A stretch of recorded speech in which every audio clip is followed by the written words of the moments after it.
Before I left, I was like, did you at least need a snack?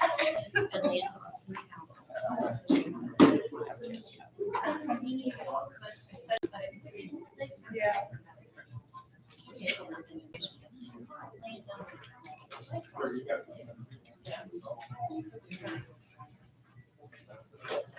We got back, and I called the doctor. Couldn't get her.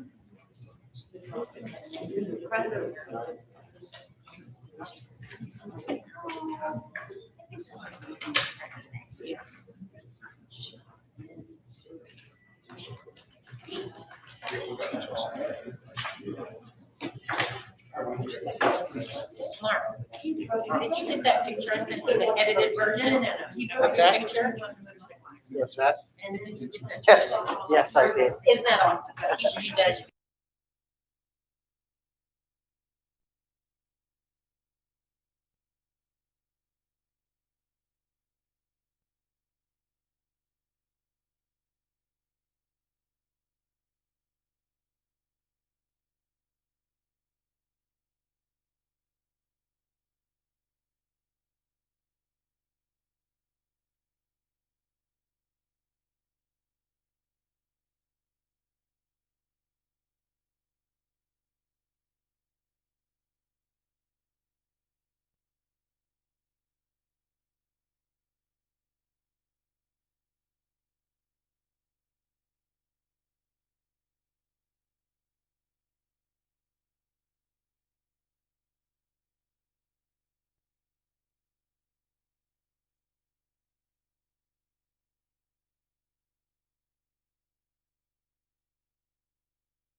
Going to get started in just a few minutes. Just make sure you sign in if you hadn't already done so. And I appreciate everybody showing up this evening. So just give us a few.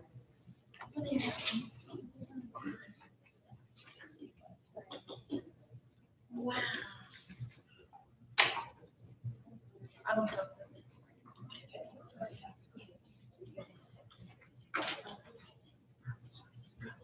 Yeah, yeah.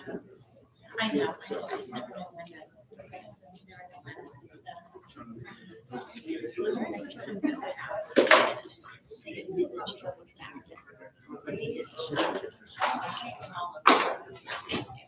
And they did the test to see if he had the genetics.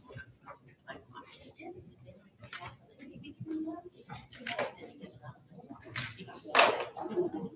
So he's but then he was diagnosed.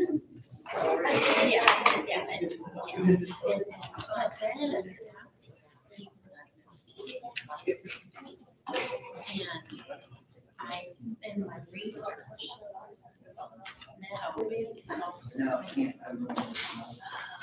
so afterwards, and it was like, oh, yeah, because he had to get diagnosed with it prior to that. So, yeah, I'm hoping.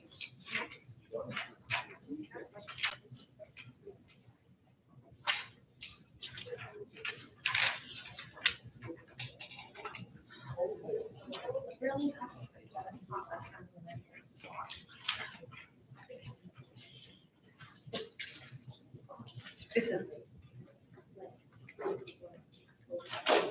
For some reason, I do that. Ooh, yeah.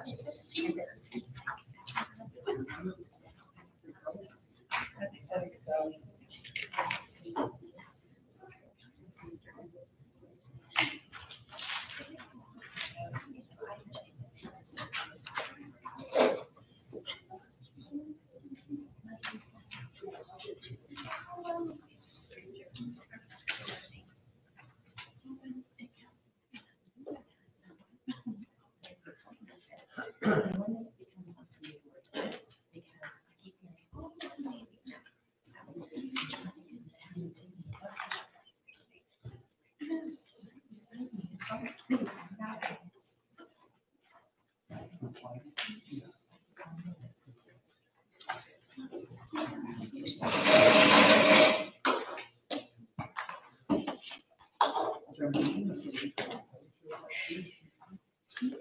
She felt a message, so she didn't go home. She was like, these two allergies. Yeah, just wait a couple minutes.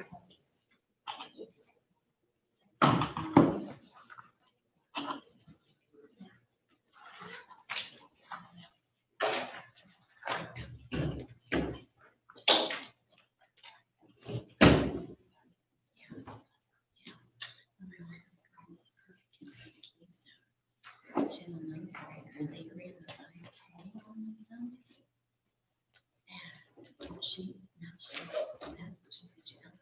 So she's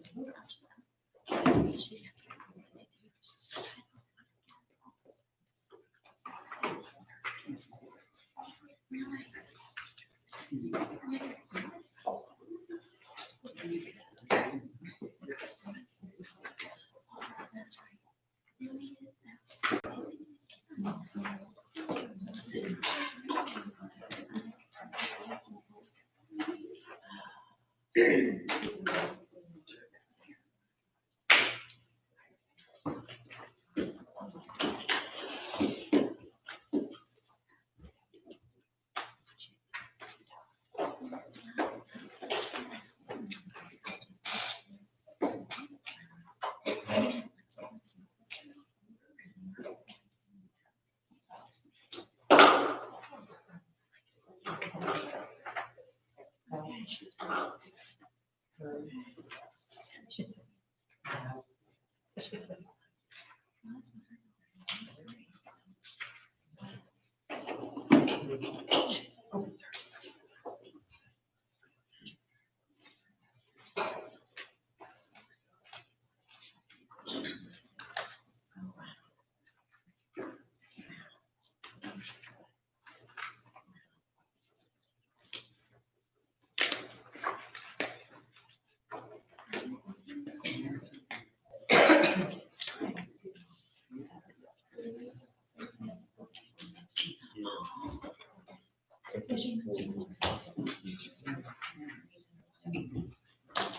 Good evening, everybody. Welcome to the September combined workshop and voting meeting. I do thank everybody in participation this evening that's here face to face and everybody that's joining us virtually. We are following safety protocol that's in place for the health and safety plan. We're socially distancing. We do have our face coverings on with the doors open, and we're staying as safe as we can. To begin this evening, we do have some public participation on the agenda. We have the AC Valley's Less contractors, including Brenda Bailey, Lynette Bobbert, Jennifer Challenger, Janie Cook, Cindy Maley, and Marcia Pollock here to address the school. At this time, I believe that Lynette will be the speaker. Is that correct? Good evening. Your bus contractors are in trouble. Due to a drastic drop in enrollment, our contracts have taken a big hit this year. And you've got a couple contractors out there that are ready to hang it up and say, that's it, I'm done. I can't make any money doing this. Figure it out on your own. There are a couple solutions that I can put out there to possibly help us. One of them is possibly giving us a minimum amount of kids on the contract. We haven't received a raise in years. We have been bleeding money out for the last 10 years because we get a 1 or a 2% raise on our cost index, and we lose 2 or 3 kids off of the roster, and that's the end of our raise. In the meantime, our expenses have gone through the roof. And we have expenses whether we haul or not. About the only expense we don't have is fuel. New school buses are running $90,000 a piece. And we can't afford a 5-year payment plan on a $90,000 school bus, but warranties only last for 5 years. So we all finance them for 10 years and then hold our breath for the last 5 years of the loan that nothing major goes wrong. What kind of things can go wrong? I blew an engine the very first day of school a few years ago, and that cost me 10 grand. You have in front of you documents that Lori has prepared to show you what we have lost this year just because of COVID-19. Like I said, we're getting to a point where we can't operate anymore.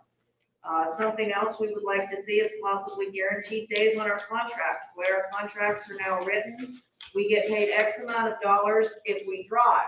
If we don't drive, we don't get paid. Well, we've already lost 3 days so far this year because there's only 174 days in the school year, and we usually get paid for 177.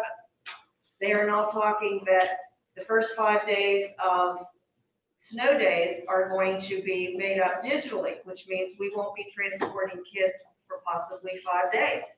Well, if you have 2 or 3 contracts and you lose 5 days pay on top of the 3 we've already lost, you're talking thousands of dollars. As I said, we're coming to you for help. We don't know if you have any suggestions. Like I said, we would like to see guaranteed days on our contracts. We would like to see a minimum amount of kids so that we can make financial decisions from year to year, because when you don't know what you're gonna make in a school year because enrollment has dropped, it's kind of hard to make financial decisions. So again, I thank you for listening to us. Would anybody else like to add anything to that? I will, but I want to see what you guys say first. I mean, I'm one of those ones that is definitely in a situation where I don't know if I'm gonna go or not go. And I don't want to put it out there like that, but it just time. The last 3 years, I've lost 10 kids, and it happened to be with my contracts. I have 3. Nobody realized it was the same contractor that got hit. So last year, we tried to finagle away, and I actually was able to get more miles just to make it by with the one bus. And the other 2 buses hold the one so it can still run. I mean, I just want each one of them to be able to run on their own and be able to have a driver. I'm driving because I can't afford to have a driver. Just situations like that. And then, with us being able to have a contract, I'd love for our contracts to go more than a year, because if we put ourselves out $90,000, how do we know if we're gonna lose it? And then we lose our credit. You know what I mean? There's just a lot of scenarios there. And I want to be here for the school district. I love this, and I love the community. But I have to be able to survive myself. Thank you. Thank you, ladies. We do have the contract down on the agenda for discussion later on. I'm not sure if there's anything at this time the school would like to say, or just wait until we get the transportation.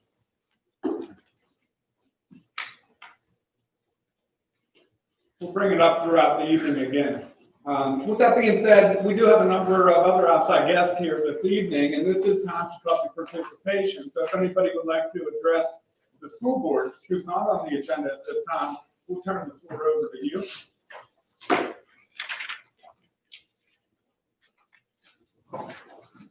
Hi, my name is Mike Weigel. I'm sure you all know me. We, as you all know, I run an organization that raises money for the kids, and all benefits the kids and activities that the kids are involved in. It's a very good organization. It's set up all legally with the state and the federal government. The entities, the way it's set up, it separates us from the school, so it allows us to do fundraisers that we normally would not be able to do under the school's direction. And the reason that we did that is we wanted to be able to raise a lot of money with as few fundraisers as we could. So we come up with the brainstorm, we created this organization, and it's been super successful. Last year, I won't give you any numbers, but we raise enough money to, the baseball trip to Florida to Disney, we raise enough money with our organization and we paid for that trip in full. So there was no expense to any players, coaches, including the athletic trainer. The expenses include the flight to Florida, busing to the airport and back, all the Disney expenses. You can put the ballpark figures together. It's not a cheap trip. And this organization's been able to pull that off to the point where we paid for that trip in full. And I think that's pretty remarkable. We've got a very good group of parents that work hard, put a lot of effort into it. We have volunteers, the coaches are involved, coaches that even don't have kids on the team. As I look across the room here, there's people sitting at this board table that have supported the organization that I run. This past weekend, I ran an event that ended up being very successful.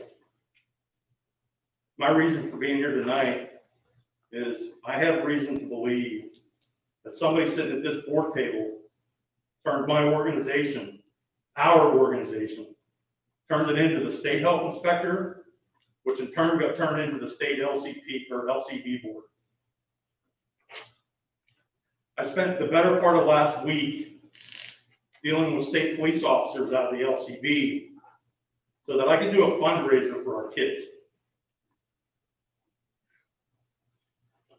I'd like to ask a simple question. You can answer me with a show of hands of the board members who are present.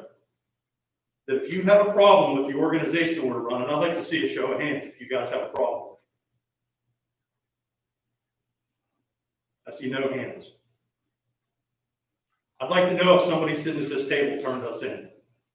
Mike, why do you think somebody from the board would have turned you in? Because I was told by a very close connected source that that's what happened. Turned you in for what? I didn't even know you had anything. What were you turned in for? Well, we were turned into the health.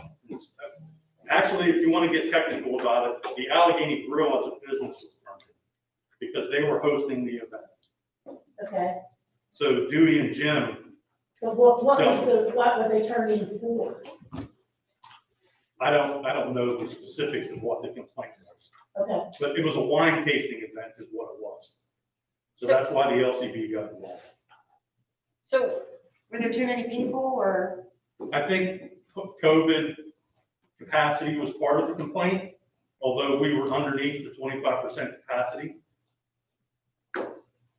One of the complaints that LCB directed or talked to us about was the fact that we had a basket raffle at an event that had alcohol at it.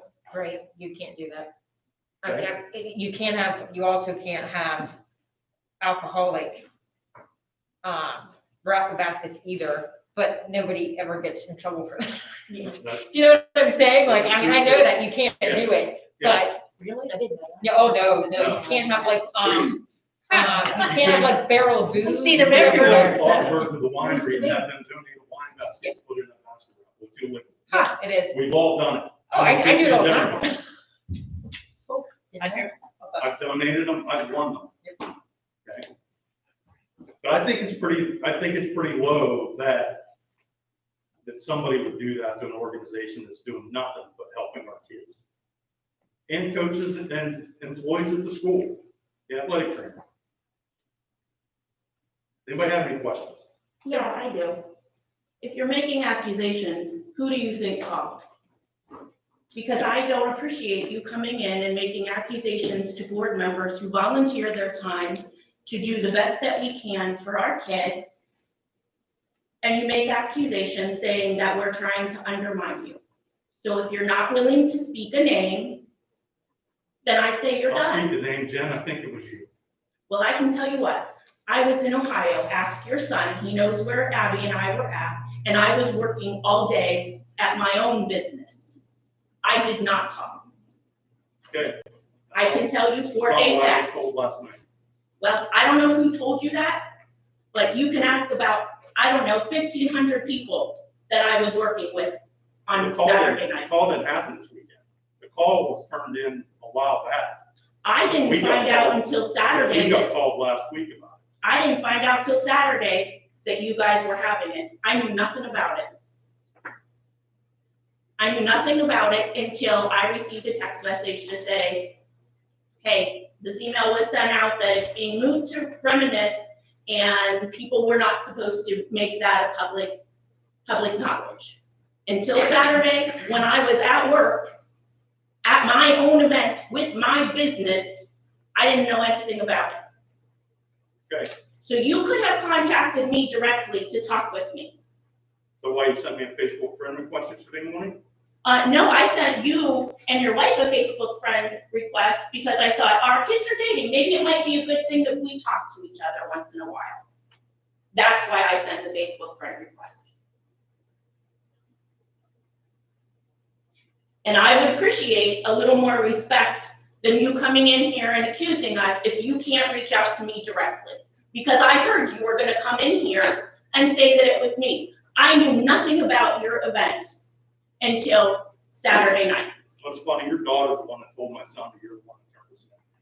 Well, she might have, but probably pissed off at your son, so I don't really care. this is not something we wanna discuss It's here. not. If you are done, then we need to move on with our agenda for the evening. So you're denying turning this in? I absolutely 100% deny turning you in. That's all I have to say. But here's the question, if you were in violation, you were in violation, correct? Just like Lena said, we were doing basket raffle stuff. I never knew they were illegal. Talking with the LCP, they pointed us in the right direction. But that's the only thing that they came to you about. We Okay. corrected everything. Well, having it at Dewey's established, or the Allegheny Grill with a liquor license was part of the issue. So that's why we moved it. Because there were kids involved? No, it's not kids. Okay, It's an adult oriented. well, okay. And the only reason that I even knew anything about the basket raffles, I'm an expert on this, is because I had to do a training a couple times on them. And I was just astounded that you couldn't have alcohol, like basket raffles. I never knew you could. Yeah, I didn't either. Everyone you go to has it. There's not one that does not. And the LCP guys were great. They pointed us in the right direction. The guy said to us, he goes, listen, I'm not gonna shut you down. I'm not gonna fine you. He goes, I don't wanna show up, as you read that. And they didn't, because once we moved it to a non-licensed facility, he's out. They can't do nothing about It wouldn't happen that it would have just been a random check. Like I know up at the country club, one time they did a random check. it. No, somebody called us, called them. They told us that, but they wouldn't tell us who it was.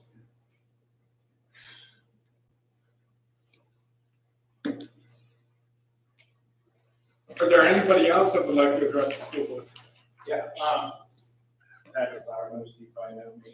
Mine's kind of on the piggyback of Mike's concern. As we were talking, and it came to light, first time I heard about it, that there was a issue on the agenda about banning all out-of-state travel for the whole school year. If that's the case, I don't know, please enlighten me if I'm wrong. But if there is, I would hope that you would not vote to do that right now. Our trip is 6 months out. If you ban that trip now, it would be a grave injustice because the data for COVID in this area does not support making a move like that for the entire school year. In fact, the data for COVID is all trending downward for most of the country. So I would implore you not to make that rash of a judgment for the entire school year, especially when our trip is 6 months out. We work, and Mike works his rear end off for his baseball team, so that every child gets on board and does what we ask them to do and have a fully paid expense trip to Florida for spring training. That is a year-round process for this group. We work at it year-round. And telling us right now that we can't go, when we already have a venue that's completely sold out for these these kids in January. I would just hope that you would not make that rash decision and ban a whole year's worth of trips right now. It just doesn't make any sense.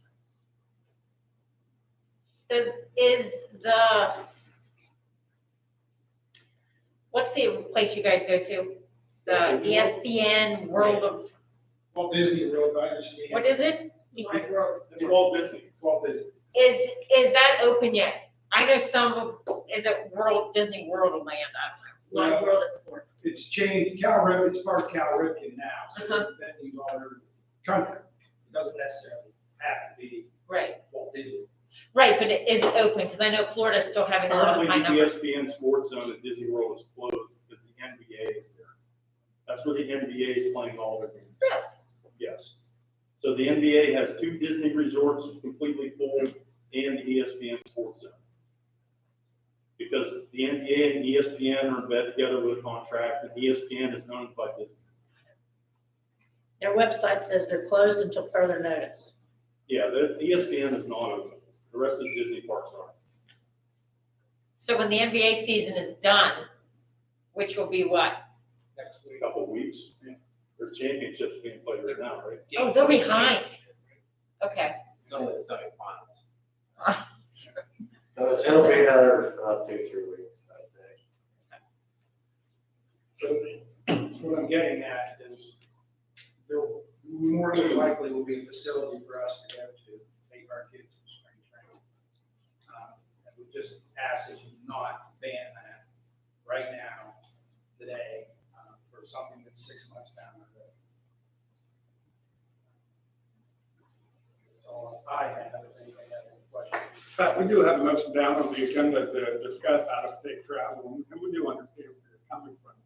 The concern that we have, is the safety of the kids, obviously. What if there's God forbid, some kind of resurgence of the virus? You should, and I Do you understand. guys have insurance? I mean, we'd hate to see you get stuck if that organization was to pay all the money out, and then, something like mass bringing. Yeah, and we can address that with travel insurance issues and things like that, but we didn't have the opportunity to do it last year, I'm sure. And I understand the liability that you all are looking at as far as kids going somewhere and being, coming down with something or whatever. As a parent, my child would be there, I'd be willing to sign whatever waiver you want me to sign, exonerating the liability from the school district for my child traveling. Technically, it's not a school district activity, because we pay for it all. You'd be amazed, if you haven't come to one of these things, you should, because it is incredible. But speaking for my own child, I'd be willing to sign whatever waiver. It's my decision if my child goes down. It's the risk that my child and I are willing to take. If there's some sort of waiver that we could sign, I'd be happy to do it, to leave the school district from that liability. I'm just begging, don't ban these trips, especially ours. Right now. So what happens if you guys go? If somebody's in contact and they have to go back to 14 for 14 days. What about their education? Might have to go online, but we're doing it right If you now. want to do it cyber school, I'm hoping we're done with homeschool by then. Well, cyber school is always an issue, and there's also an issue, if you say you have a kid who breaks his back and he's laid up in his house. Yeah, Same but that deal. wasn't a known issue. I'm just asking, what are you gonna do if you take kids down there? Somebody comes in contact, so we have a whole busload of children who have to have 14 days of quarantine. I'm just asking. I'm not opposed to giving my child a COVID test on the return trip home. Okay. I mean, they're starting to come back faster and faster now. They are. So, that's an issue. I have staff who have been away, on vacation, and the requirement was you have to have a COVID test before you come back to work, and their COVID test came back within 24 hours. So if that's one of the requirements, so be it. I don't think we're gonna be talking a whole lot about COVID. Could be. Could be, I swear that one. Yeah, I agree. One way or another, huh? Yes. Thank you, Pat. Thank you. Is there anybody else in the crowd that would like to address the board at this time? Hearing none, we'll continue down through the consent agenda. Letter A, we do have one conference in front of you, and that's kind of an in-house academic challenge that Ally was, and to get the program to participate, it will be in-house, and we'll need to stuff for Ally, and there's just some financial stuff for you as well. It's good for Ally and the kids in that participation. Letter B, we do have a number of substitutes. We have one teacher and a few cafeteria, custodian, and secretary staff that will be needing to be filled right now. We're very limited with the number of substitutes that we have. Letter C, we do have in front of you a motion to approve the Girl Scouts in Western Pennsylvania to distribute registration flyers to kindergarten through sixth grade. And then letter D is the annual Talking Fellowship See You at the Pool 2020 event. The first one will be on Wednesday, September 23rd, and looking forward like me to invite everybody in attendance to participate. It's at 7 a.m., rain or shine, at the high school flag. Are there any questions about the consent agenda at this time?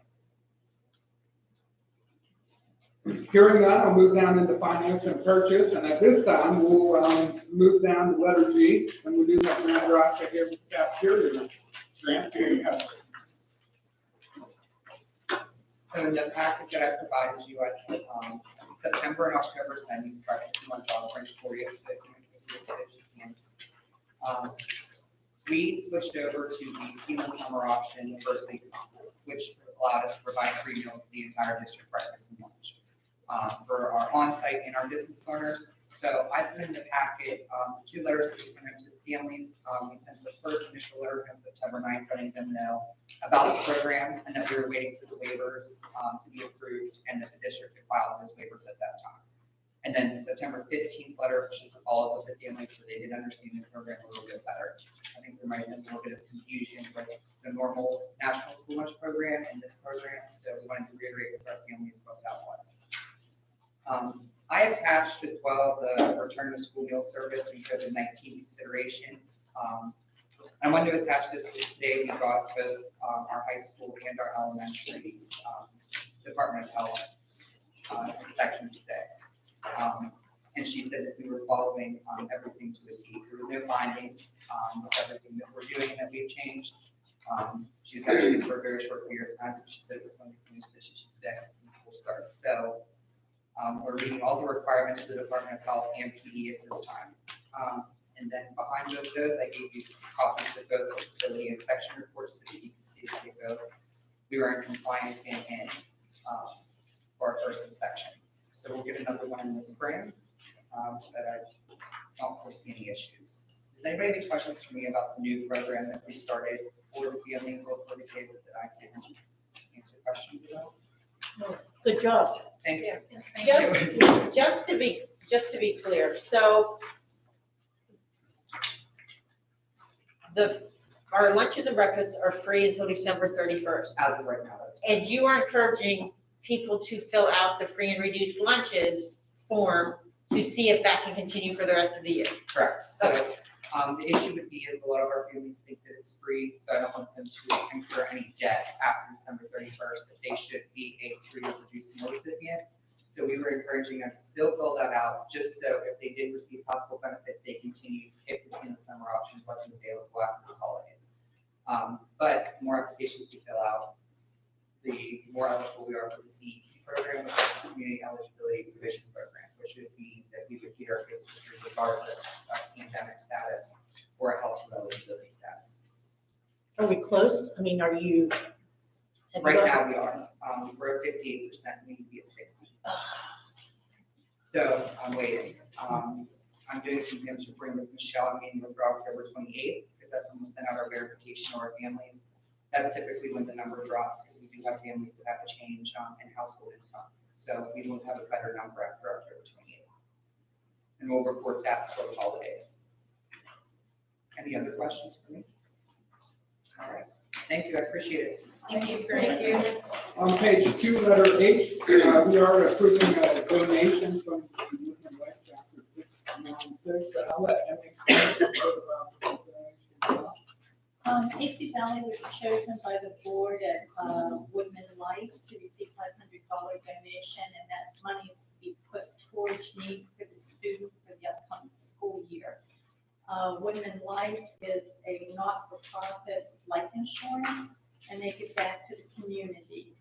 So the two principals, Lori and Bill, will have an opportunity to decide what to spend $250 each that they have for the elementary and the high school, and then we'll have to let Woodman know what we're spending the money on. Any questions on that? And that Emmy will continue to explain in more detail letter I about the sale of the property in Allegheny Township. We received a notice from Butler County Board of Commissioners that there is a piece of property that is up for unsold properties. So they do have a buyer for that. There is $5,272.76 out there on delinquent taxes, but the buyer is willing to pay $1,259 for the piece of property. And so they need the school board's consent to go ahead and sell that property. And we normally do that because then we will get the tax money coming back into the school district. Is there any questions on that? Thank you. Letter J is an agreement between AC Valley and Red Bank School District for special education services. We do have one student attending their program currently. Red Bank has already approved that agreement. Letter K is an agreement with the ACV and Julie Raybuck and some of the work that she did over the summertime for the AC Valley Summer Program. And her stipend is included in that motion. Letter L is to approve the program that Grant just talked about, the summer options, summer food service programs, 2021 school year. Keep in mind that does run until December. Letter M, it piggybacks off of our substitute motion earlier. We were paying that group minimum wage, and we have a number of other substitutes making $10 per hour. So we are making a recommendation to increase the age of secretarial subs to $10 per hour. Letter N, this is a program that the ESSER committee had discussed on several occasions over the summer. Keep in mind that's a 3-year agreement with Personal Associates, and we'll be using the ESSER fund for that. It's an iReady program, and they provide technology services, data management, assessments, professional development for both math and reading, and it's a program that is widely popular among the staff here at AC Valley, so we are making that recommendation as well. Letter O is from Linda Mood Bell Learning Processes. This particular agreement will be working with the special education teaching staff and TIP. This program provides remediation. So we're all concerned about students coming back and having some time off. So our first program with the Personal Associates, we're hoping to provide an assessment program that we can identify where the students are and be able to provide a learning opportunity to catch those students back up. This next program, we'll be able to identify a number of students that are really struggling with their reading. And just keep in mind that, let me give you a little bit of data here to speak on that. 20 to 25% of the population struggles with reading. Of that 20 to 25%, 80% of those people have some form of dyslexia. With this program in front of you, they'll be able to meet the needs of the learners in a much more efficient manner. The data that I'm passing around is just a snapshot, no names included, of students and their growth. And Tim's actually worked with students in the past that has showed 2 years of growth within one particular school. So we are recommending that as well. And again, that is paid through the ESSER class. It provides workshops, online learning, professional development, and materials for staff. Any questions about those two contracts? Is that already in the budget, David? No, that's part of the ESSER money that's coming down from the federal government. And I mean, we have just over $181,000 that we have found. We worked on it, so we haven't been there. Good job. Good question. Now, finishing off, finance and purchase, PQ&R, those are independent contracts with school psychologists. We do have a school psych here on staff, but she will be off for a period of time. She's doing a number of evaluations, so what we need is somebody to assist in the report writing. We will primarily be using one school psych, but depending on the workload, and we do have an audit coming up, and to ensure that we're meeting the needs of our students, we may have to incorporate the other two. In fact, did take a look at the contracts and get it approved. Any questions about those three contracts? So they're gonna work while she's off on maternity. Yeah, she's done all the assessments, so she has the data that she'll be able to provide, and they'll be able to write up the So what happens if we get more people requesting those evals? Does that mean they have 60 days? Is it 60 or 90? 60. 60. Yeah, right now, these three sites that are in front of you, they're not going to be on campus. They'll be able to provide the information through IEP, right or online, whatever the two of them are working with. If we need to do any kind of assessment, the one gal said that she's working part-time. She'll provide our clearances, all the TV shots, and we can actually have the site here on campus. Keep in mind that we did approve Megan from, I think she was from IUP, and then Matt Erickson from SRU as backup school sites. They're too busy. They can't even get in here to work with us. So Anna did a wonderful job reaching out to colleagues to get these names. So hopefully, with the support of the staff that we have in place, we won't miss any kind of time. Any questions about finance and purchase before we move into personnel? Moving down through, we do have a number of volunteers. We have for school and community garden, we have Jared Howard, Sarah Buzzard, Rachel Grossman, and we've already approved Selena Petty. We met with a group on Friday, March. James and myself went up to the high school, and we do have a wonderful idea and a sketch that I could pass around as well about our community garden.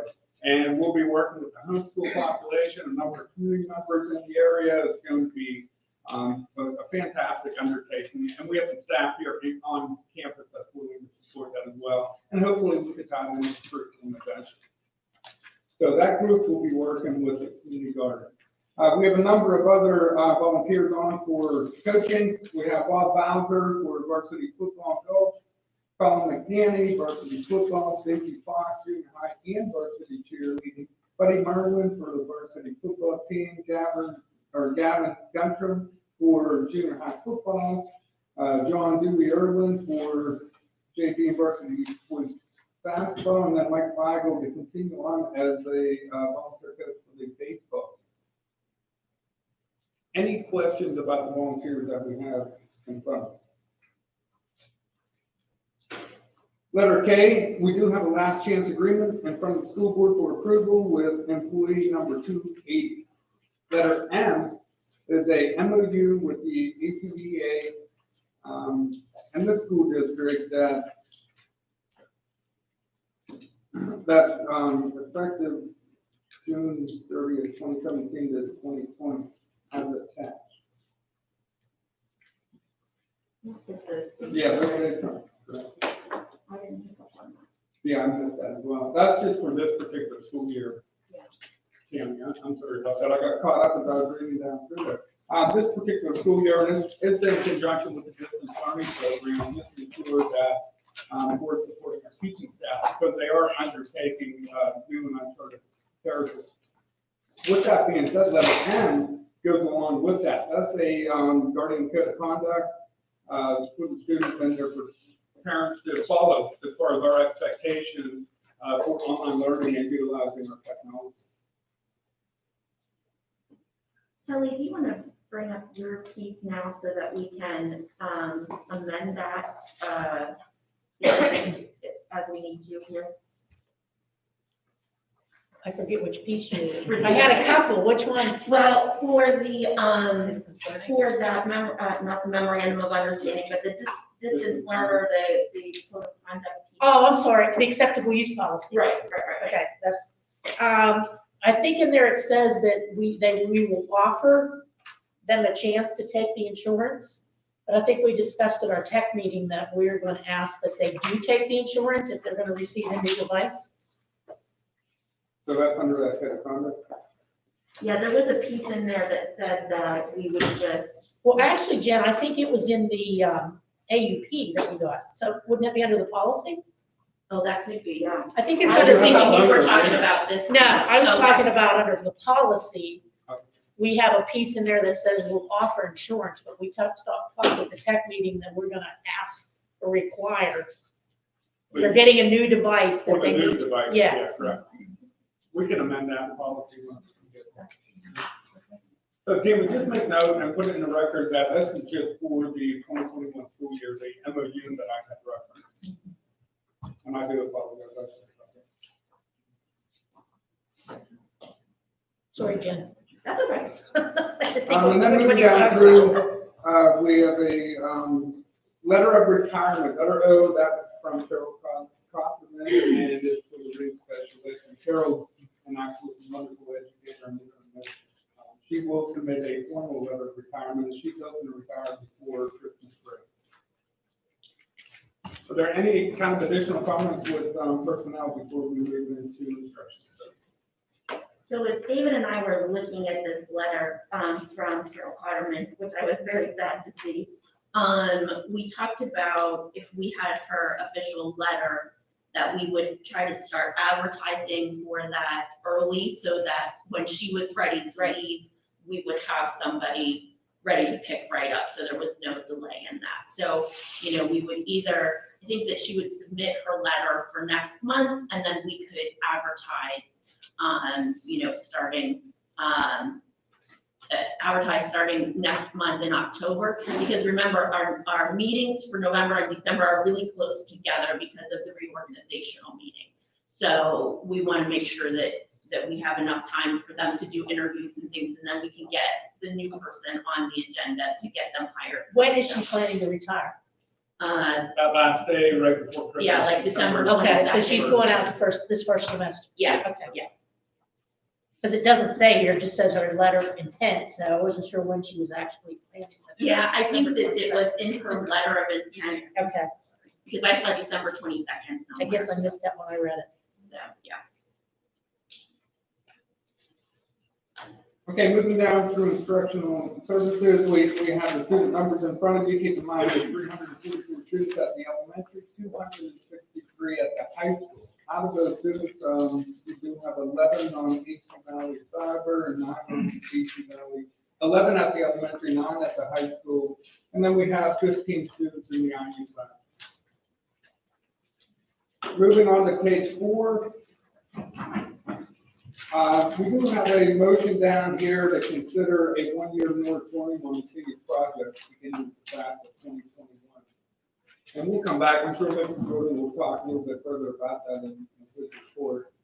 And then to go along with some of our policy changes, we do outline the Title IX investigatory team, dean of students as a principal investigator, junior high principal as a Title IX coordinator, elementary principal as a hearing officer, and then the superintendent would be, you know, the final phase if there's any kind of compliance issues associated with it. And we do have a motion on here to consideration to approve the elimination of all off-season sports leagues conducted outside of the K-12 until further notice. We talked about that back in August. That may or may not still be relevant at this particular time, but that was a reference from the athletic committee. And then in conjunction with that was a motion that we had talked about earlier, the approval to eliminate all out-of-state travel until further notice. Is there any discussion on those items before we move down into the instructional service? So my question is, I don't know if I understand what the KSAC outside, that would be like any tournaments or things that they go to that aren't necessarily planned games? Is that what you're talking about? I see Scott Tullio here. He might be better for that We explanation. have several teams that participate in leagues outside of Clarendon County. Okay. Example, the basketball teams have gone and participated throughout the fall over towards Slippery Rock. Sometimes they go over towards Mercer. So it's like a traveling tournament type thing? Yes, Okay, non-sanctioned school events, okay, but representing the school at the same time. thank you. Scott, just so I'm clear, are we talking about like JOs and AAUW, or that's some, No, that's not that's what? something totally different. Okay, This is like most of the teams in the district get together and they have one spot, like girls basketball Yes. used to be Clarion. Right. Yeah, North Clarion, Clarion Limestone. Correct.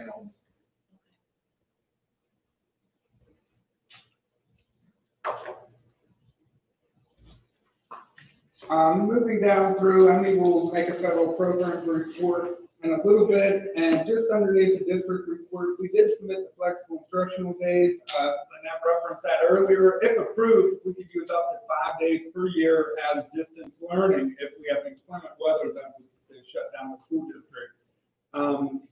That may or may not be approved. After we have it approved here at the board, I will upload those minutes and complete the application, but we do have that submitted for the 2021 school year. In addition to that, we have in front of you the K through 12 school pandemic response plan. I created that back in March, and I submitted it to the school board as a backup. There's an appendix in there as far as the flow chart if the administration were to become ill. Since we are going through the audit, I realized that nothing's official until the board approves, so now it's going to be official. It's a very general plan, and it will be uploaded into the NIM system. Right below that plan is the health and safety plan as well as the return to play plan. Just keep in mind that that's a combination of two separate plans that we voted on before. We met as a pandemic committee. We made some adjustments to the health and safety plan that's in front of you tonight, and the athletic return to play plan is part of that. And as you can see, that is version 4. Any questions about the health and safety plan or the return to play plan at this time? Moving down through, we do have in front of you the 2021 AC Valley organizational chart. With the support of Emily and Tammy, we've updated that. The finance committee reviewed that as part of our agenda, and it's in front of the school board for approval. We'll come back to the school police report during the voting meeting. Towards the bottom of page 4, we do have a number of policies. Most of these policies are on the second reading, and we've had several discussions so far. Unless there's anything that the school board would like to continue on with discussing, we'll just move right into letter I, which is the first reading of policy 916 with volunteers. And we added a number 11 and 12, and the one that these volunteers must be approved before open gyms begin. And then the second one is all clearance of PIAA training and medical tests are to be completed before that volunteer goes in front of the school board. Keep in mind that I'll go through 2 readings, so the volunteers that we have this evening, even though I'm pretty sure everybody has their information here in the district, it won't be until the next meeting that we'll approve this policy. Are there any questions or comments about the volunteer policy or anything else under policy that I've read? The main difference with this is just, they gotta have everything in before the season starts, rather than adding it. there's been a, it seems like, Dr. Julio brought to us that it's just been a little crazy. That's why we sent out the list of volunteers and the volunteer coaches, and just to make sure that we have all of those pieces in place before we approve them from now on, so. They have to apply every year. Sure. Yeah, they have to submit a letter every year saying that they want to volunteer for that sport again, and we're gonna make sure that, well, I say we, but Dr. Julio and Tammy will make sure that those letters are into the board before we put them on, before they're allowed to volunteer again. Dr. Julio, does every volunteer coach have to take those classes? Yes. Do they have to take those classes before they're brought to us for the approval? Or do we approve it and then they take the classes? Something we did not talk about. Because I was like, The classes are pretty easy to get done. Just, it's time consumption. Right. You sit there forever, is what it feels like. But I think I think that could go either way. I would think you want it to be after, once you're approved, you wouldn't want to do it, and then you're not approved. Yeah. So I don't not approve people. No, but Are those classes like every year? Yeah. A couple of them are every year, some of them are, once you do it, you're done. Okay. Well, at least that was this month's. They have, You know, the prime example is Bob, when he applied, Bob, I'll talk about it for you. You know, Bob was a former coach here, and when he resigned, which was, we figured out it was over a year before the process, his paperwork officially lapsed. And as I went back through the PIAA, we require everybody to register online as one of our official coaches. Even the ball, everybody's got to do that. That way it's a tracking system for not just the school, but for PIAA. That way we know that everybody's been cleared through the school district, as well as they get all their PIAA requirements and PE requirements. Some of the folks, Bob was gone.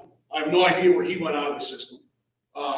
Poor Dewey Irwin's been trying for 3 weeks so that I can see him. I cannot see him. He's at Scott. I look at my screen and I'm there. I'm like, dude, you're not there. You're not there. So it's some really weird things happening. But thankfully, Tammy and myself, we've gone back, I don't know how many times. I know Bob's ready to kill me probably.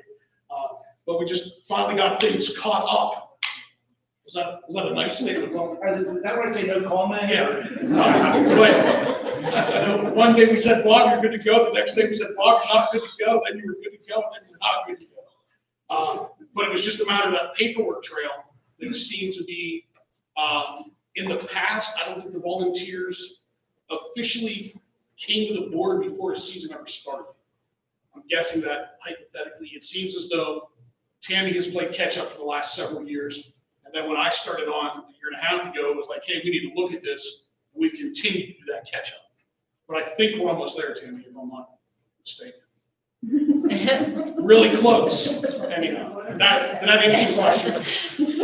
Bob, did I feel pretty good? Pretty good. I'd like to add. For our volunteer coaches and paid coaches, we have to take things our fundamental of coaching.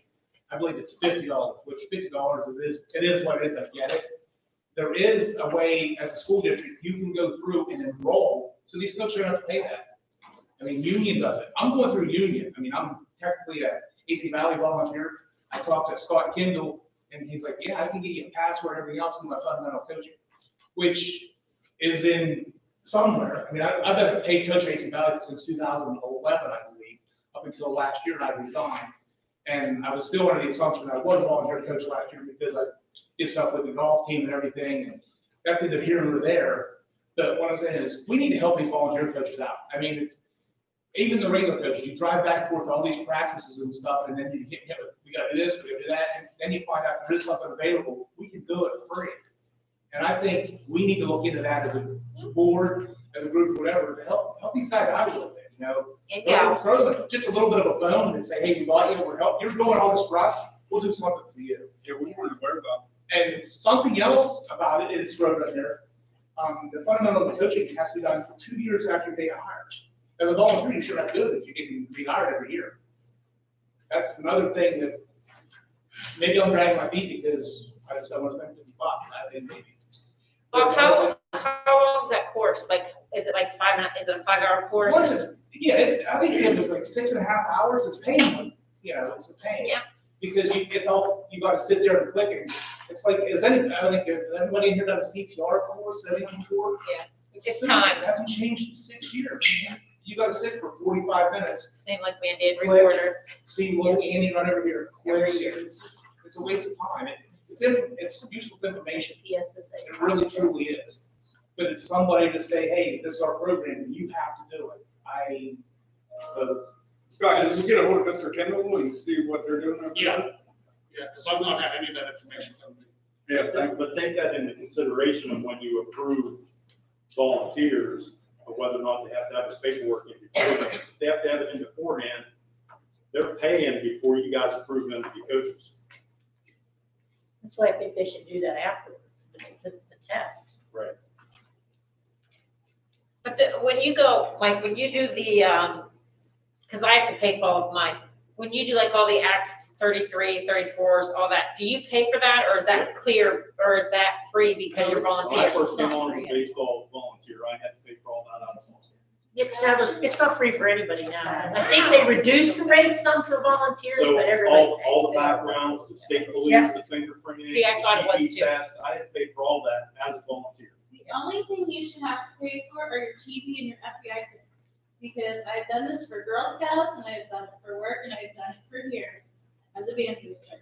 All you have to do when you do your state and your other Check volunteers, there is, we're gonna volunteer, you will get it done for free. Now, the PIAA mandates to the state, fundamental coaching, they charge, But I'm talking about your clearances. we still need a fundamental coaching coach. Well, that one I can understand, but to do your regular clearances, when you go in to do those 2 clearances, the only thing you should pay for is your TB test and your FBI clearance. That's it. But your insurance should cover your TB. That's still, we're asking people to do stuff and help our children out, and there ought to be something that you. I agree Other completely. schools find ways to Yep, absolutely. cover that, and I know we've got all kinds of money issues going on, but this is something that's like everything else, that directly affects our kids, and we keep them off the streets by keeping them active, help people out. I mean, it's just, if it's a free program out there, there's no reason why we're not doing it, or SCOT as an AD, why we're not aware of it. I think communication is a big lacking here between everybody. I mean, I know personally that I've turned clearances in and stuff. I know clients will get turned clearances in, and they just dissolve into thin air. I mean, we need to be better on board with everything, in my opinion. Just for clarification, then, Scott, that PIAA training, which is embedded in this volunteer policy, that would include the coaching training, correct? So we may need to amend that policy if we're going to approve the volunteers to hold off on that. We may want to specifically state which ones they are, and I'm not the expert in there, I don't know what they are. Can you give us that information as we go through the second reading? Yeah, okay. We can go through the first one tonight, and then Yeah. you can give us that, we can edit it and that. And then we'll put that specifically, so we're on the same page, and the communication is clear. All right, moving down through, Mark is not here this evening for facilities. I am going to turn this over to Mrs. Sherman, but just keep in mind, we do have a number of contracts in front of you. We have extracurricular with Robert, Bailey, Calendar, and Cook in that particular order. And then we also have 2 career center buses. We started the year with 1. We were full. We had 2 per seat. We put on another bus, and we had that discussion with the board. So we can continue to entertain that discussion if we still need 2 career center buses. It has helped spread the students out, and will ultimately reduce discipline as well. Any questions on extracurricular or career center before I turn it over to Lori to talk about the vans and bus contract? Lori, at this time, I'll turn it over to you. Before I start into the contracts, I did have one thing I wanted to bring to you tonight. About the middle of last week, Bob McClendon, one of our van contractors, called and asked if he could add a driver to the agenda, and I told him that it was past the time. So he submitted the information needed, and we were going to put it on for October. He called me today and has a driver. He lost 4 drivers, 4 tobacco drivers due to COVID. And he has a driver that needs to go out at the end of September, beginning of October. I'm not sure for what reason.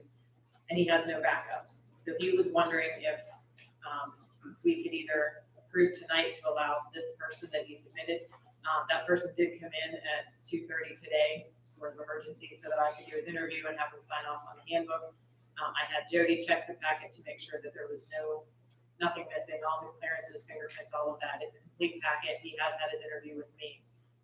So he just asked me if I would reach out to you tonight, even though it didn't make the agenda. We intended to put it on for October, but when he had that driver say that he was going to need time off, he's stuck if we don't. He doesn't know what he's going to do with that route if we don't approve the driver. So I don't know if you want to approve it tonight or give for me to go ahead and let them do it and then approve Any other policy retroactively. to put in on? No. No, that's fine. We just need to make sure we get the name and get that official minutes. Do you want that now or when we come to vote on it? We'll probably put it under new business or we add it under next year. We can add it under transportation. So what's the name, Lori? The driver's name is Ralph Emery, Emery.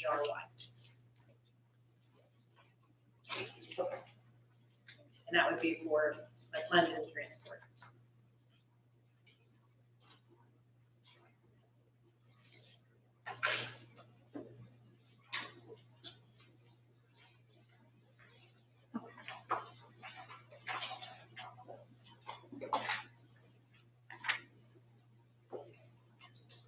Okay, so then under the contracts, the bus drivers, the contractors did a very good job of sort of presenting their case to you tonight of the situation that they're in. And that's a situation that a lot of districts in the school are facing right now.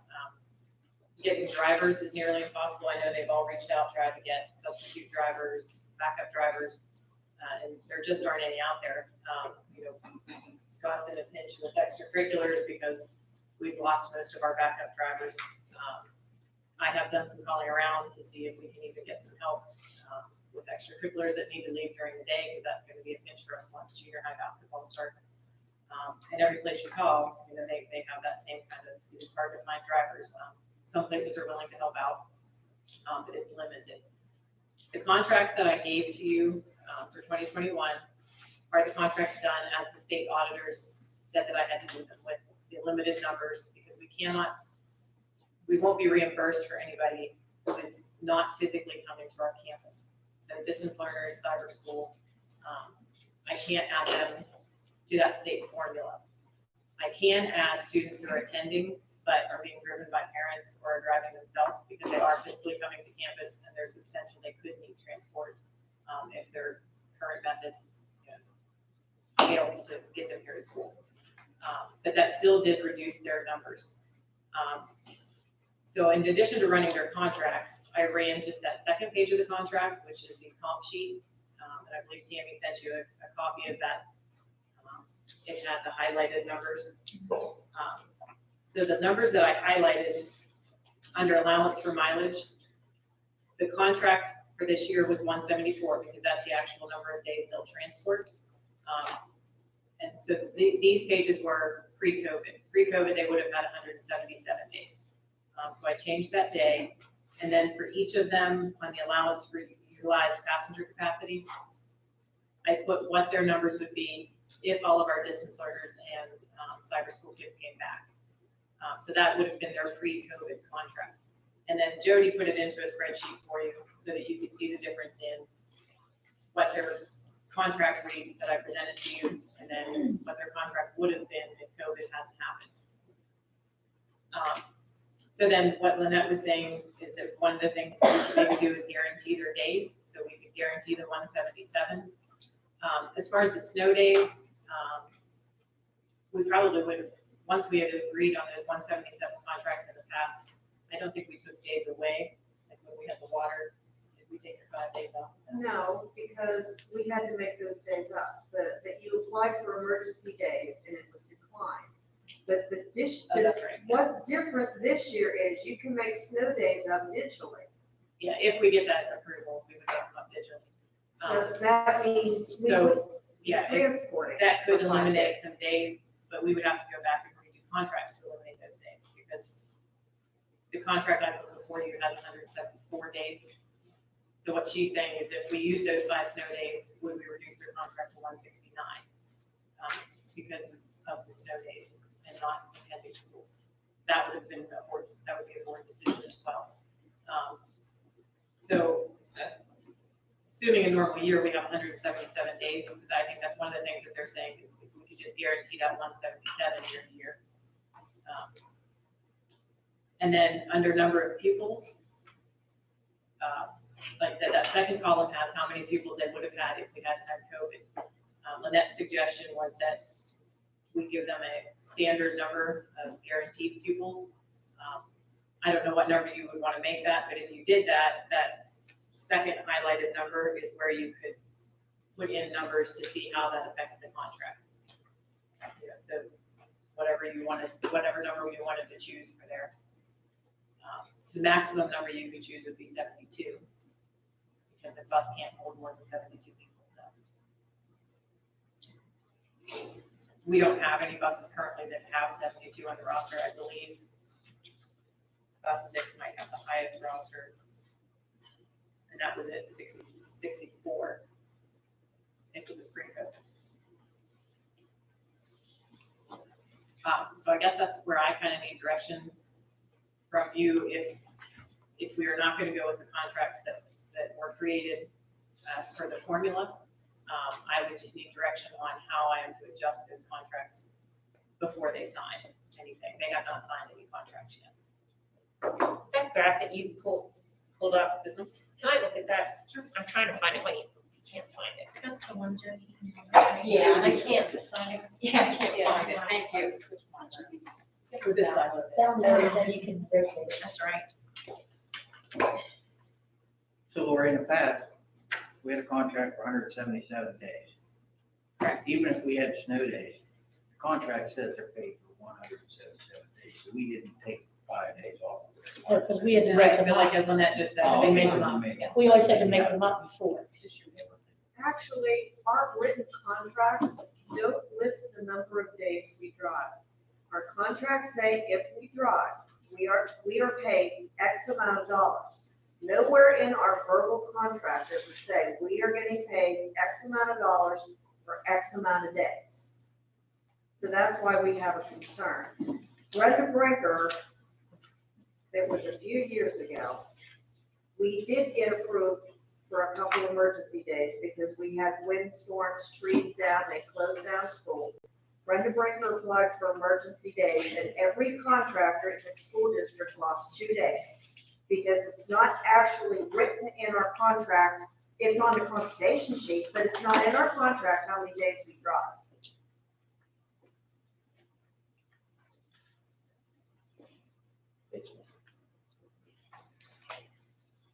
Yeah, the number of days is part of the computation sheet, not the word, which is page 2. So you did not count kids that are actually physically riding the bus when you did the calculations, is that what you So said? yeah, we count through riding the bus. That were not riding the bus.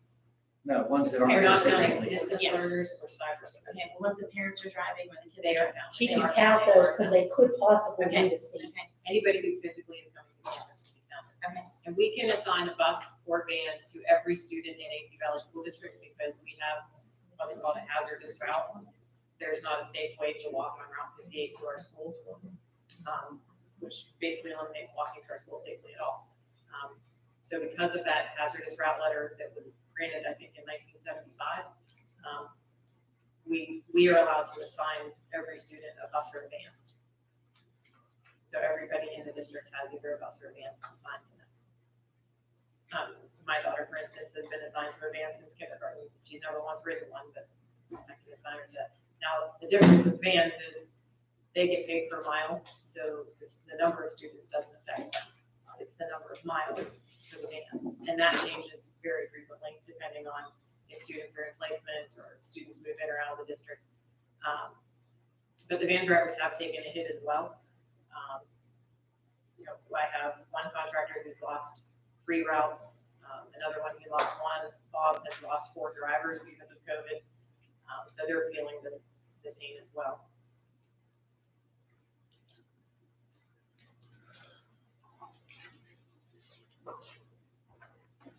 So just for clarification, that the state does reimburse us for the students that we have on the route that we're going to talk about earlier, but if we choose to go above that formula, they won't reimburse us for those students. Yeah, so that formula is what we'll get reimbursed by. Anything we go above and beyond there is your decision. So, Lori, because I don't know if I'm gonna get the words out right. This is what That's actual. actual. Yeah. If we do That side is what would have been pre-COVID. pre-COVID, and it's like $31,000 difference. That's what I said.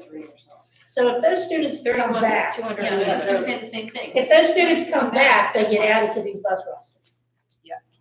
Okay. And That it's a good presents question. another problem in itself too. I already know A what good I'm problem, saying. but, if we have about 66 kids out on distance learning at this point, and I think another 18 or 20 on cyber. So if and when those students start to trickle back in, then we have the issue of, the bus crowding. Like right now, I have this seating charts for most of them, they're looking pretty good, you know, being socially distanced on the bus. But if we add 66 more kids plus cyber kids, then we have the issue of how we keep the numbers socially distanced. I mean, we added a second Go Tech bus to spread that bus out, but I don't have the option to add buses to our routes. We don't have any more buses and drivers. I guess the point the contractors are trying to make is, we can't operate at what you guys are gonna get reimbursed for this year. I've got 29 kids on one of my contracts. My bus holds 72. I've got 42 on the other one. We can't haul half-empty buses. It's just, if we don't make any money, then we're not gonna do it. And unfortunately, if we all go bankrupt and find real jobs somewhere, you won't have any transportation, because there isn't anybody else out there that can provide you transportation. Even the big companies, nobody has any drivers.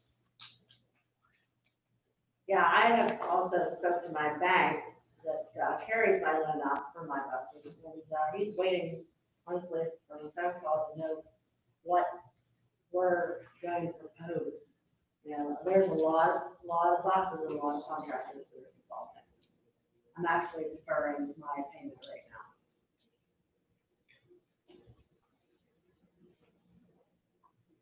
Lori, do you have any idea what any other districts are doing? We have a transportation director, it's a group email, and I mean, everybody's kind of in the same boats. I mean, they're contracts are decimated because of it.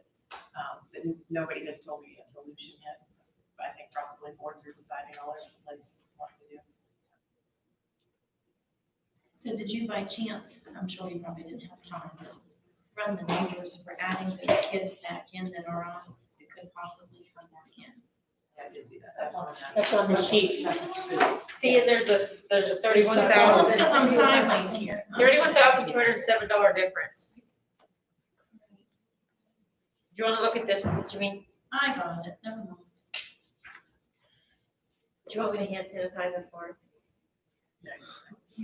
So I guess what my question was, you didn't, the totals, I see the difference in the contractors, but it wasn't done with that numbers, okay. That's what I was looking for. Yeah, like Yeah, thank you. the left-hand side is the 174 days. Yeah. And then the reduced number of kids. The right-hand side is 177 days, and the actual number of students. Okay, and how does that compare to years past, if we did it with the distance learning / cyber students? Do we know how that compares to years past? Off of my head, no. Okay. That was my question. You mean like If we their did, pre-COVID numbers this year? I think they Yes. are down a little bit, okay, but I mean, that's just our district numbers are down. right. Okay. So if this distance learning students come back, we're gonna have buses. Yes, and happy contract. Yeah. Happier. But, yeah, like we've moved some people around on the buses, some moved to vans, some moved to another bus on that route to keep that crowding down.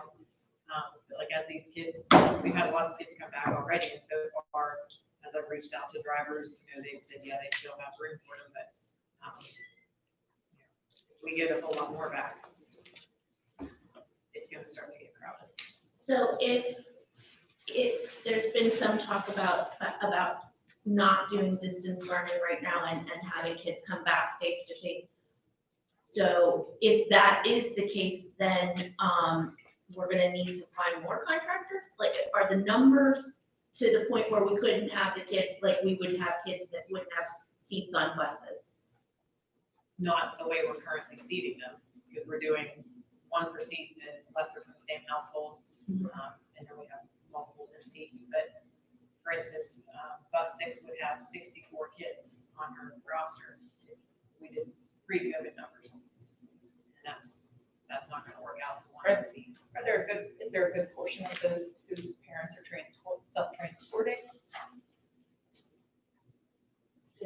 Yeah. She's because she currently has 52, but she still she's still socially distant. And my thing is this too, the kids play outside on the playground for half hour, 45 minutes without masks. They're on top of each other. They're holding hands, they put their arms around each other, whatever. What difference is that? Them doing that out there, to riding on bus for the same amount of time with masks on. They're outside. Because they're outside and you have an enclosed space. Doesn't matter. I don't see any, who's gonna get on our bus and say, we have two kids sitting beside each other? It shouldn't be. Who's gonna do that? Do you make them wear masks? Yeah, we try. Yes. No, my kids do. But then I have parents coming to me that have one in a seat, and I mean, blowing up my Facebook, blowing up our home phone, saying, why can't this child sit with this when they spend the weekend together? Or they're best friends or whatever. So why can't we have two in a seat? And I think there's a lot of things that don't make sense that aren't necessarily under our control. It's just my personal opinion, but, you know. Like I said, in this, we're in agreement here. We see them out there all over each other without masks for the same amount of time that they would be on our bus. But we still have to do our due diligence to try to keep everybody safe so we can have this, so we can take the kids. We do, we but can continue You to have to be have- realistic here. We can't get other buses to put these kids as they come back. I mean, there's just no physical way to do it. We have to be realistic about what we can do and what we can't do. I have actually lost some of my kids to a van, which some of you might not think that's a problem. To me, I've hauled those kids for years. I have room for them, but now you're paying a van driver to haul them when they were on my bus. Because of numbers, I mean, because we were trying to spread them out. But Yeah, I she had have 52 room. on her I bus. have room on the bus. How many seats are on a bus? I live in the same on bus 7. I think 3 of theirs. There's 24 seats. Yeah, per Three to a season. seat is 72 capacity.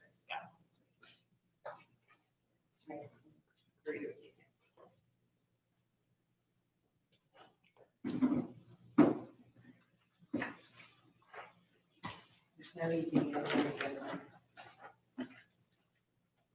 That's why we suggested coming up with the idea of just paying us all a minimum amount of kids.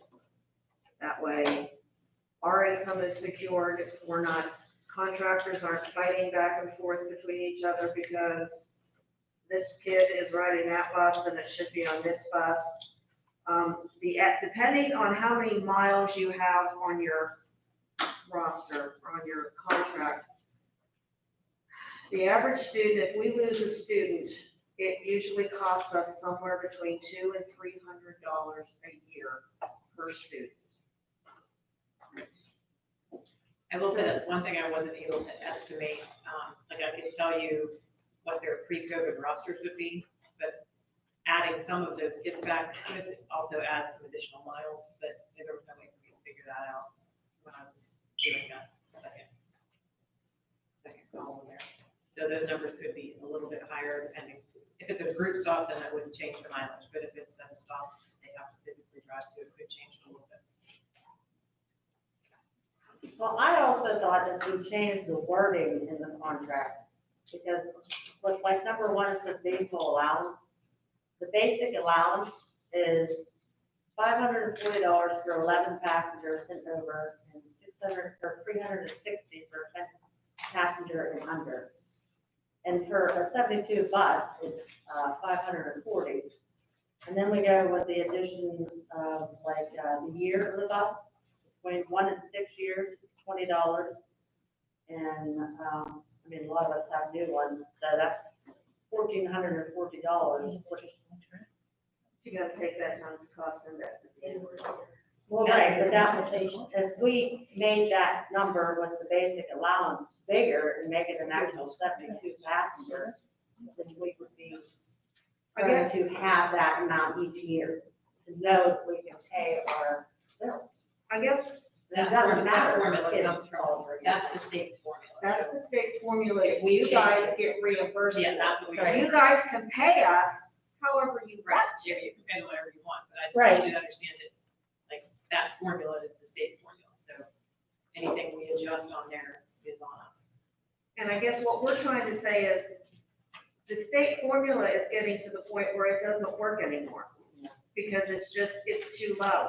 We can't operate going off of just the state formula anymore.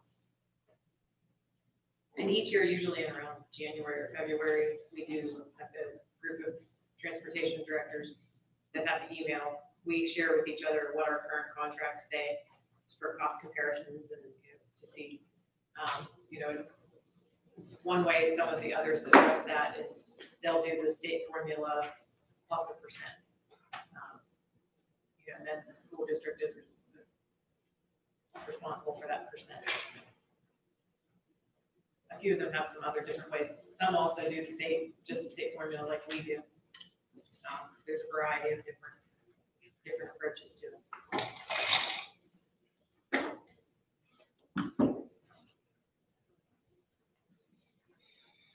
So folks, what are we thinking? So the 31 extra $1,000, that would be out of this, that would be out of our pocket. That would not be reimbursed, correct? Correct. So that'd add to the $1 million deficit that we're Yeah. already. Yes. Yes. Yeah, and we get reimbursed for roughly 80 cents on to the dollar. Is what we spend in there, and those are just roughly. So if we bring back the students who are on distance learning, that would help with increasing the numbers on the buses, which would increase the amounts, correct? Well, that would bring you up to the right-hand column. Right. And if that happens, Which. is that satisfactory for this year? Because the budget's set for this year. I mean, there is nothing. You heard her say we're $1 million out as it is.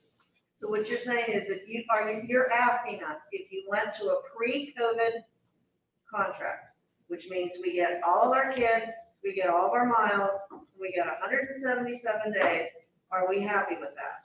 That's what you're asking us. The right column.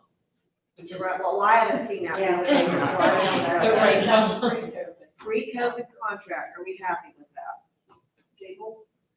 My question is though, what if we have to shut down again? Well, That's that's, your reimbursed. the state last year gave the reimbursement, so we don't know. Like, Right. Right. I guess our we have no point- idea knowing that. But our point is, we still have all of our expenses. So if you guys shut down and we don't get paid and we all go bankrupt, then you don't have any buses for next year. Because the only expense that we don't have when we don't run is fuel. Because we have to continue to pay our drivers or they go find jobs someplace else and then we have nobody to fill the seat.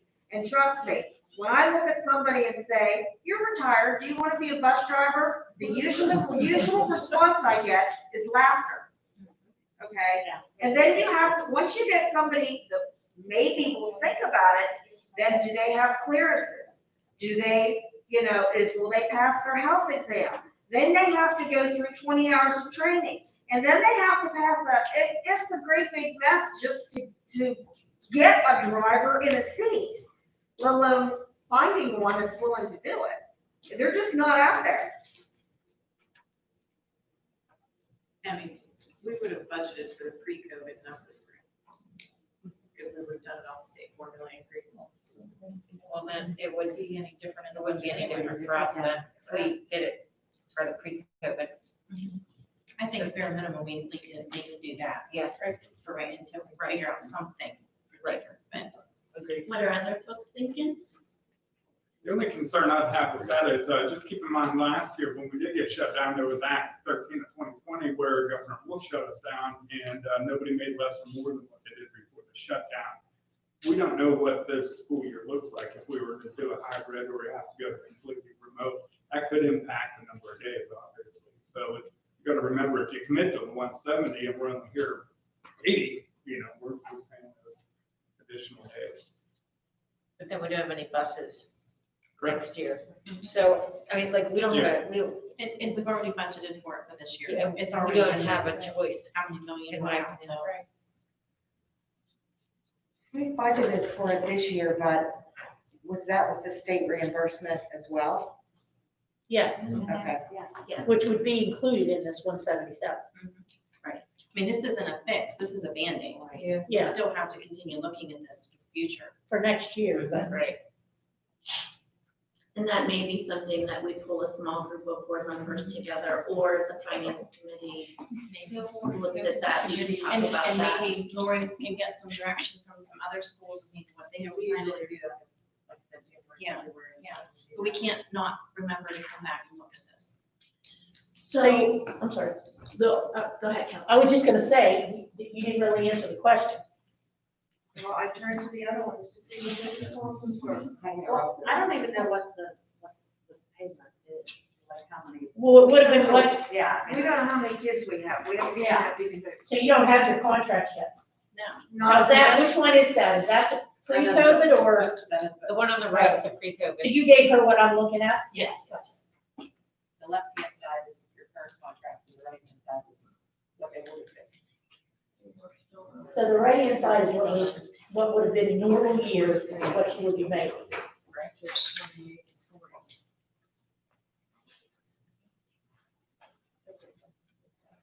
I went from 28 kids on bus 2 to 37. That's not a lot. Well, we only have so many kids. Yeah, that's, I can't do anything about that, that's our actual numbers. Yeah, those are the actual numbers. There's only so many kids, and unfortunately, we lose kids every year. A fix But how does that affect after us? this year. I know you lose kids every year. We're losing kids every year too. It affects our bottom line. How are we supposed to operate when our expenses keep going up and our contracts keep going down? And I know that puts you guys in a hard spot, but Well, that's something we can talk about for next year, but there's nothing we can really do above that for this year, because there's nothing in the budget. I mean, it's not that we don't want to. I mean, we have money, there's a lot of things we'd like to do, I understand. but, so I guess our question is that satisfactory, at least for this year? And then together we can work out something for next year.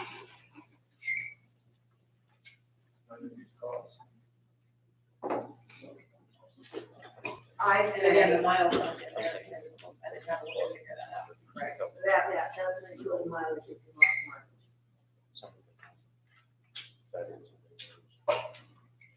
I can send that to you guys. So Lori, the contracts that we have for tonight, those would all be based on that right-hand column with the 174 days. Left hand. Sorry, left hand. My bad. And what we are looking to do is based on that right-hand column with all of the kids and the 177 days. Right, and like I said, those figures aren't 100% accurate because I couldn't figure out the mileage difference. Right, right. So they will probably go up some, because you've got to add mileage in there. It just depends, like I said, if it's a kid at a fruit stop, it doesn't change. Right.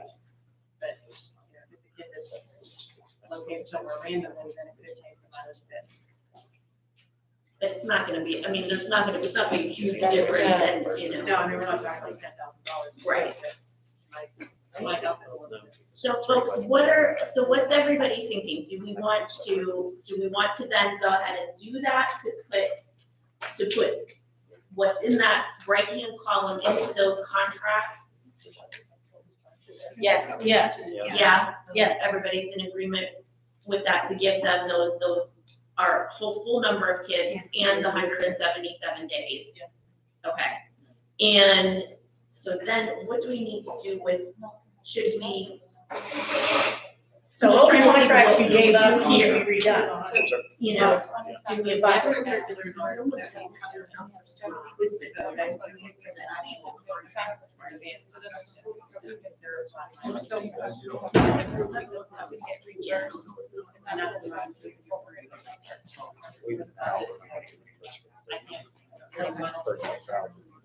All right, so then we need to change.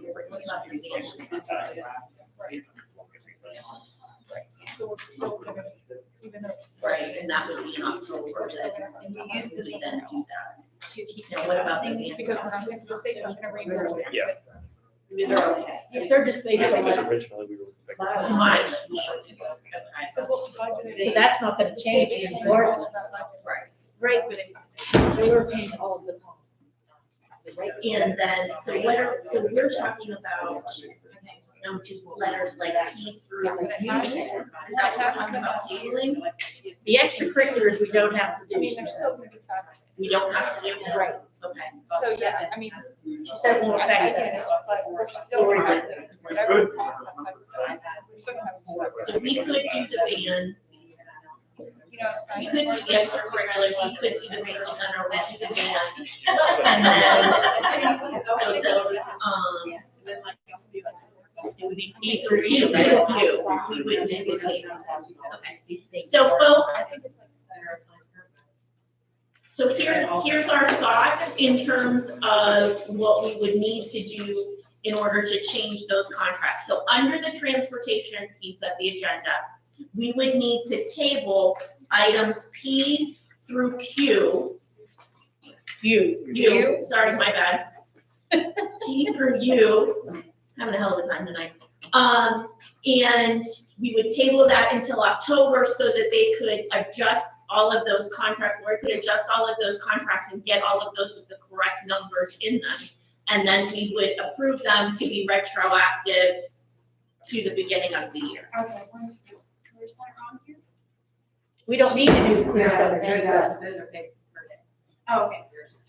Now, when would be a good time for us to come back in and address what next year is going to look like when you're doing your budget figures? So I think what we would want to do is, to pull a couple board members, utilize the transportation committee to look at that, because I don't think having 3-year contracts is necessarily a bad idea. That's easier for us, that's better for them.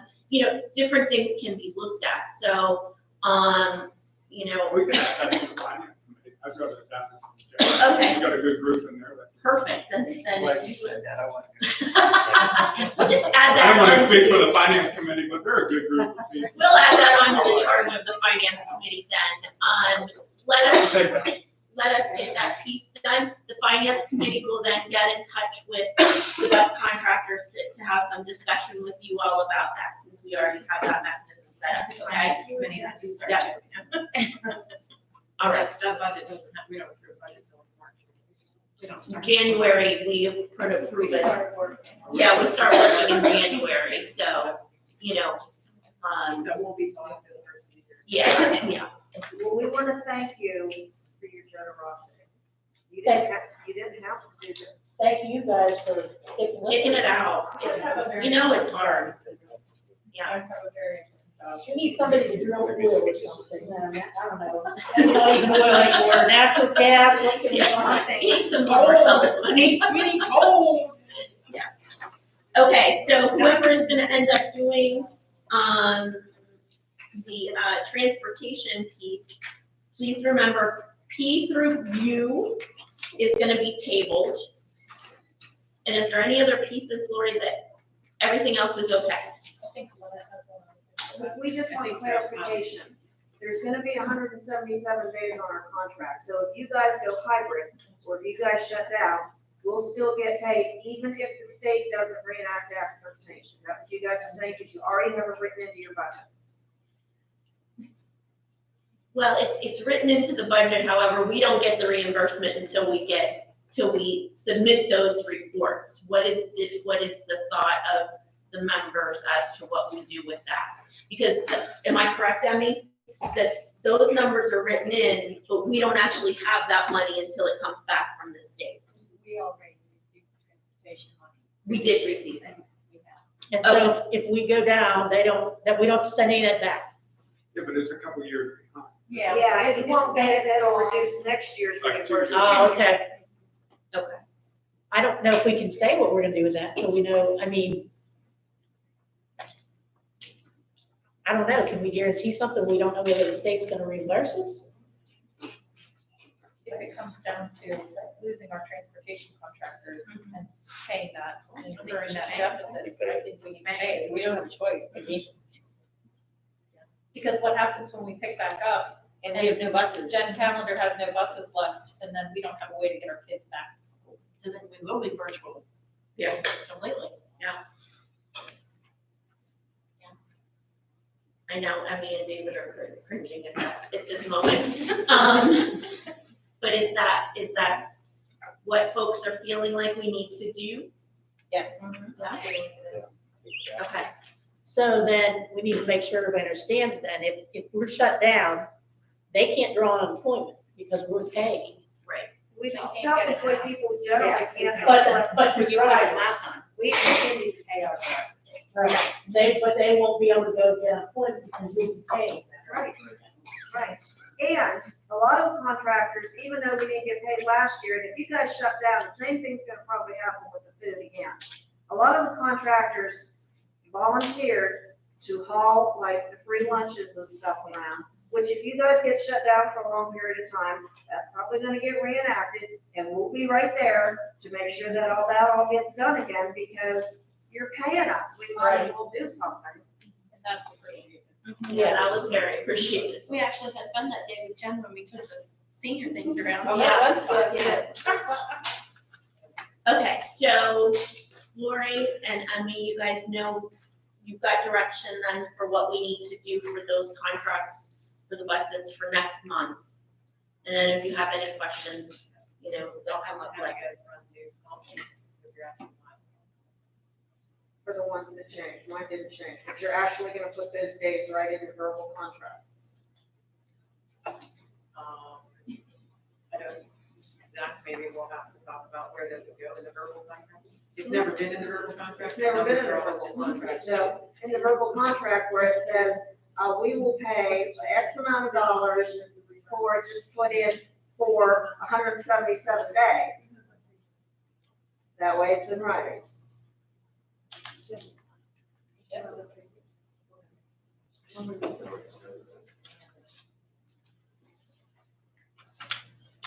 So like on. Page 1. Yeah, that right. Does the board shall pay the contractor the sum of, and then it gives the sum and breaks it down by per day? Per day, If so there's then a just change add in the number of days. So would I just say each day for Looking at it because we've got 77 days? a couple different things. It already has the flat rate that's gonna be received. If you want to add the days, I don't see that would hurt the district. Like I said, I know, they have the flat rate for the days, but a few years ago, we lost a couple days because they applied for emergency days and they didn't have to make them up. And so our current superintendent says, you're not driving, you're not getting paid. Again, you're looking at hundreds of dollars for somebody that's got 2 or 3 bus contracts. So that's, I guess that's why we're being a stickler about this. Yeah, and I mean, I don't do extra activities, I don't have to vote that, I mean, that stuff helps, but, calendar basically not get that. Okay. So I'm a little more of a different vote, because I have. All right, And it does say if there's a change in the sum, a new contract will be executed. So did you get new contract when that happened? No. I think these pieces we can kind of, you know, talk about as you guys are working through the contracts and things like that, so that we can continue on. Okay, Jen, at this time, that's the end of the workshop and the end of my piece. I'll turn it over to Jennifer Fike, school board president, and she'll take it down through the voting. You want to stand for the pledge? I pledge allegiance to the flag of the United States of America and to the republic for which it stands, one nation, under God, indivisible, with liberty and justice for all. Take a moment of silence.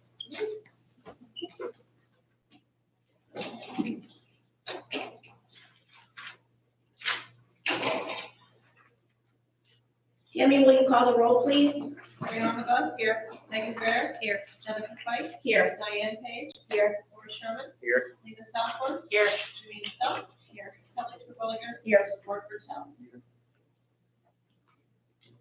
All right, reading and approval of the minutes for the revised workshop regular board meeting held on August 17th, 2020. Are there any corrections or additions to the minutes? I'll make a motion to accept. Second. Okay, it's been moved and seconded. All of those in favor? Aye. Opposed? Abstentions? Motion carries. All right, so we've had public participation this evening. Anybody else want to address the board that has not at this point? Okay, moving on. We have no presentations this evening. Board concerns. That would be me. It's not me. Well, it is, but. And you all know what I'm gonna say. I think we need to add to the agenda tonight that at October, whatever that Monday is, the first Monday in October, that we are going back to regular education. We will not be doing any more distance learning. If a student has something from a doctor, then we'll offer them our ACV cyber. But this is just, if this was a business, it would never have happened. It's not work. The amount of work for the return is just, doesn't work.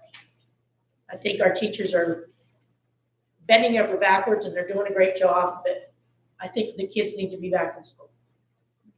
You know, they're riding the career center bus, but then they're not coming here. They're playing sports, but they're not coming to school. Like the bus drivers are saying, they're out playing, but then, you know, I think we need to move to stop the distance learning at this point. Now, if there's an outbreak, then we have to regroup, but. I guess, and I obviously agree with Kelly, and I've said this from the beginning, that it was never gonna work and it was too much work for our teachers. In that survey that we got in an email saying that some of the teachers are putting in an extra 20 hours a week. I mean, that's minimum. I know people that are putting in 16 hours a day. They're working here and then they're going home and doing another 8 hours. And that's just not feasible for them. And especially if they have children and a family. What are other schools doing? How are they doing it? It's across the board. I mean, there's a lot doing a similar approach. There's some that are either face-to-face, cyber, some are fully remote. There's Several though that are fully remote, I've read, they're trying to come back. I agree with you, the teachers are overworked. But I also know that we have to watch out for the kids. Some are physically challenged and so forth, and the parents are afraid. You know, I get that.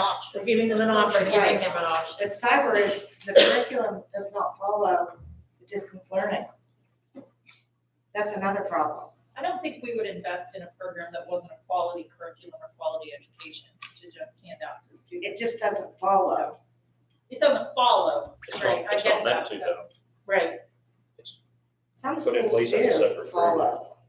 If you wrote your own cyber and wrote your own, but most schools don't do that. I mean, that's a great cost involved in that. There is gonna be a disconnect though, right? If kids go from distance learning to ACV cyber, But there's a disconnect now between the kids who are doing the distance learning and the kids who are face-to-face, because they're not anywhere Nothing close. replaces sitting in the classroom with the teacher. Right. But what about the kids that do have underlying factors, health issues? Then they provide a doctor's They're note just and gonna do we'll cyber, or they're gonna do the distance learning, which? Cyber. Unless we, which I know this is absolutely not possible in our district right now, unless we hire teachers to go teach the distant learning classes and give our teachers a break. We can't afford that. No. And the problem is that would work at an elementary level, but you can't do that on high school level Right. because you have certification. So a chemistry teacher can't teach English. I mean, it's just the way it So works. that's not even an option. Lori, Bill, you guys might answer this. Is Julie Raybuck the only one that does the cyber?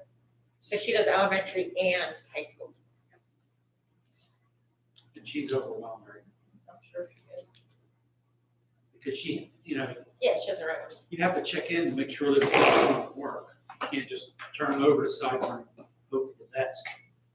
So I have been giving her Carla fund for probably out of the 6-day cycle, 3 days, 10th period. So basically 3 periods where she helps just get on check those students, make sure that they're doing the work, that they're submitting the assignments, that they're caught up, basically, because, I mean, you get behind real quickly, What happens if they aren't doing the work?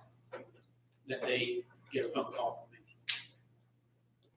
And actually, you know, just in the last 3 days, 3 school days, Mrs. Logan and I have called students, we've met with families, and we brought 10 of those distance learners back into the school because they just weren't, you know, it's just a totally different game.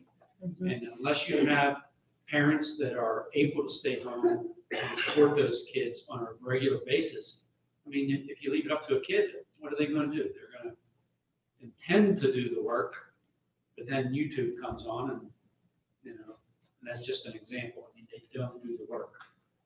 So you know, we're an 8th way into the school year.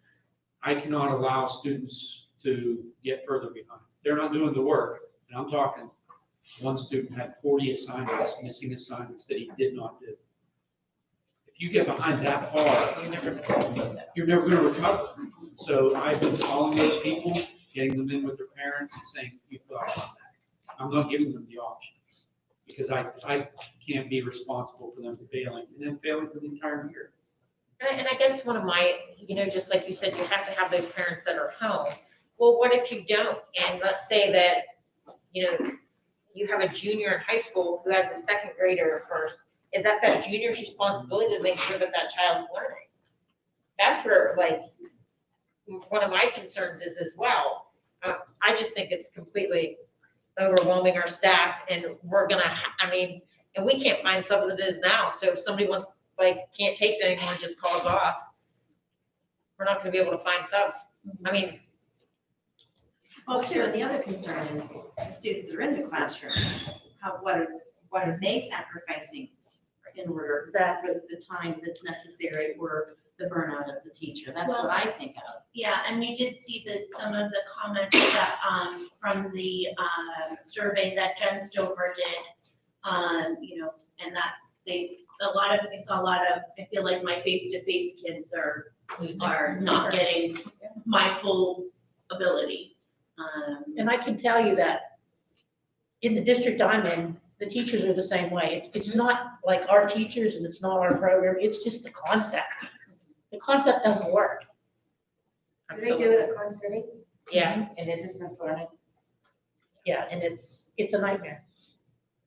But So if you they're gonna try to stop too. I think that was one of the things that was gonna be brought up tonight at their board meeting by the principals. Card City. And speaking of, what are the opinions, we heard Bill, what's your opinion, Lori? Yeah, I've already had one whole grade level come to me, and not to take away from what they're doing a fantastic job and what they're putting out there is a quality, you know, program, but they're killing themselves doing it. Yeah. You know, working 14, 16-hour days. And, you know, the group that came to see me had multiple emails from parents that had come in through the day. One parent was even angry with them for not responding, but they were teaching their in-person. Yes. You know, so there are families out there trying to do the online with their kids and running into, you know, some struggles or need questions answered. But we can't expect our teachers, while they're teaching in person, to neglect those kids to turn around, so that then those families aren't getting help that they need until the end of the school day, you know, which is not a good situation either, but they can't do 2 things at once. Right. They're basically working 2 full-time jobs. Absolutely, and on the weekends. So if we want to, take this and move with it, I think, where should we put this under? Instructional services? We can either put it in instructional services or new business. Instructional services, I would think. Yeah, I think it could go either one. So as we get to instructional services, Kelly, if you want to make that motion, and then we can further the discussion. So that would be under E. Okay, and the date would be October 5th, and we can discuss that then if that's not appropriate. That's the date I'm gonna use. Okay. Is that the end of the first time weeks ago? It is not, but I thought, I don't know if we wanna wait that long. I don't think the What date teachers would can work handle best? that. Do you think? What date would work best, do you think, for the teachers? Should be the end of October. Should be the end of the 9 Midpoint- weeks. Midpoint is Thursday, this Thursday. That was Tuesday. For me, even if you make that date later, I'm going to continue calling those people that aren't doing the work and getting them back in. So can we do the 5th? To me, the sooner the better. I would do it Thursday if that's all possible, like to me, because I literally have had teachers calling me crying because they just can't do it. So if I could stop it tomorrow, I would stop it tomorrow, and I know that's not feasible. Well, I think we need to give families time for the difference, and if they do want to pursue medical, Then that does give them time. to- yes, I will say medical. So that's 2 conferences. weeks from today. October 5th will be 2 weeks from today. Does that feel acceptable to everybody? That would give Mrs. Raybuck some time also in case some of those students, the ones that are being successful, want to move into our side. So what we probably want to do, I guess, not our job, but you guys would probably want to, when we make this announcement, say, okay, this is ending in 2 weeks, so you need to tell us by X date if you are planning to get a doctor's excuse, and you will need move to the cyber program. So that they don't tell you that on October 4th, Sunday night, they call and say, Do they have to have a doctor's excuse for cyber? they don't have to, but I'm just, Okay. I don't think they really need to have an excuse because they can move to cyber anytime they want. okay. In a normal time, right? If we were normal, they can move there anytime that they want. So I don't think we need to have And when you're doctors. saying cyber, you mean AC Valley cyber. AC Valley cyber. I thought. yeah. No, our AC Valley Our side. Yeah, our side. Okay. Okay. It will be their choice though, depending on Yeah. where they're going to go. Right. I mean, we'll We do will everything encourage, we can. yeah, Yeah. we'll We'll definitely educate them, encourage. yeah. Okay, all right. Other board concerns? Yes. I do, it's not, okay. I know that there's a lot of kids who are asking about homecoming and what our intentions are with that. I'm just putting that out there so that their voices are heard, that they want us to, and I've explained that we'll try to have homecoming as we can, but there's no guarantee at this point. I'm just letting everyone know about that. Yeah, so, just a little information, and Scott or Bill, correct me if I'm wrong. So we are gonna do a senior recognition night on October 23rd, correct? That's a Friday night, right? And then we will have the homecoming, the court, the homecoming king and queen. At halftime, we will crown the homecoming king and queen the same night. And we have not said anything else about any other homecoming activities to my knowledge, other than Mrs. Farrington has asked for some direction because student council typically handles that. And I said, please wait till the school board meeting on Monday and then I will get back to you. So Bill, do you have anything to add to that? I did have a discussion with Mrs. Farrington today about this, and we decided I actually have the application school facilities request right here. We would like to request use of the high school gymnasium for the 24th, which would be the Saturday right after that football game. Okay.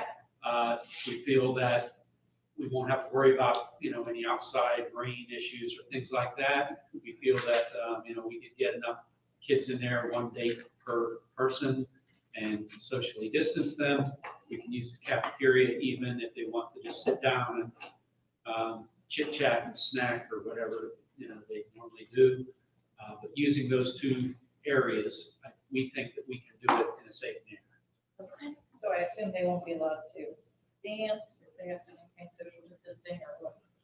They can dance. They can Just use can't- those pool noodles like Tony suggested. And the dress hoops, and you see that one too? Why can't they do that? Yeah, makes sense. Maybe a Halloween.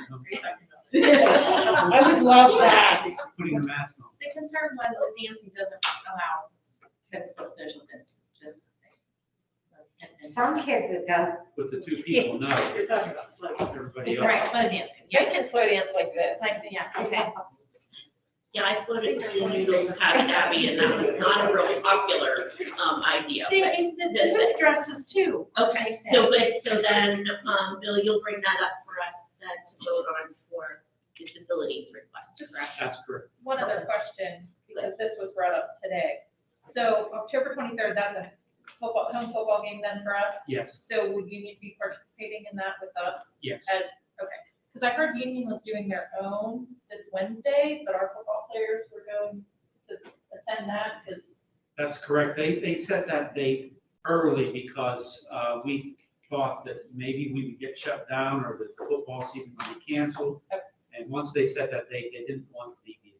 Okay, but we're still They're- doing like a traditional normal Yes. senior night, right? And we always invite them to be recognized that time. Was curious. And just to be clear, when we're talking about senior recognition, we're talking about all sports. Yes, So volleyball, cross-country, Golf. golf, Mhm. football.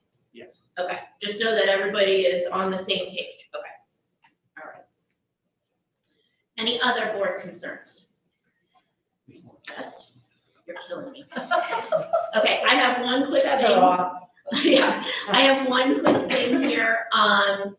There was a request to remind all groups, both athletics and student groups, to utilize the official Falcon logo, which is the one that is on the website, so that we are uniform.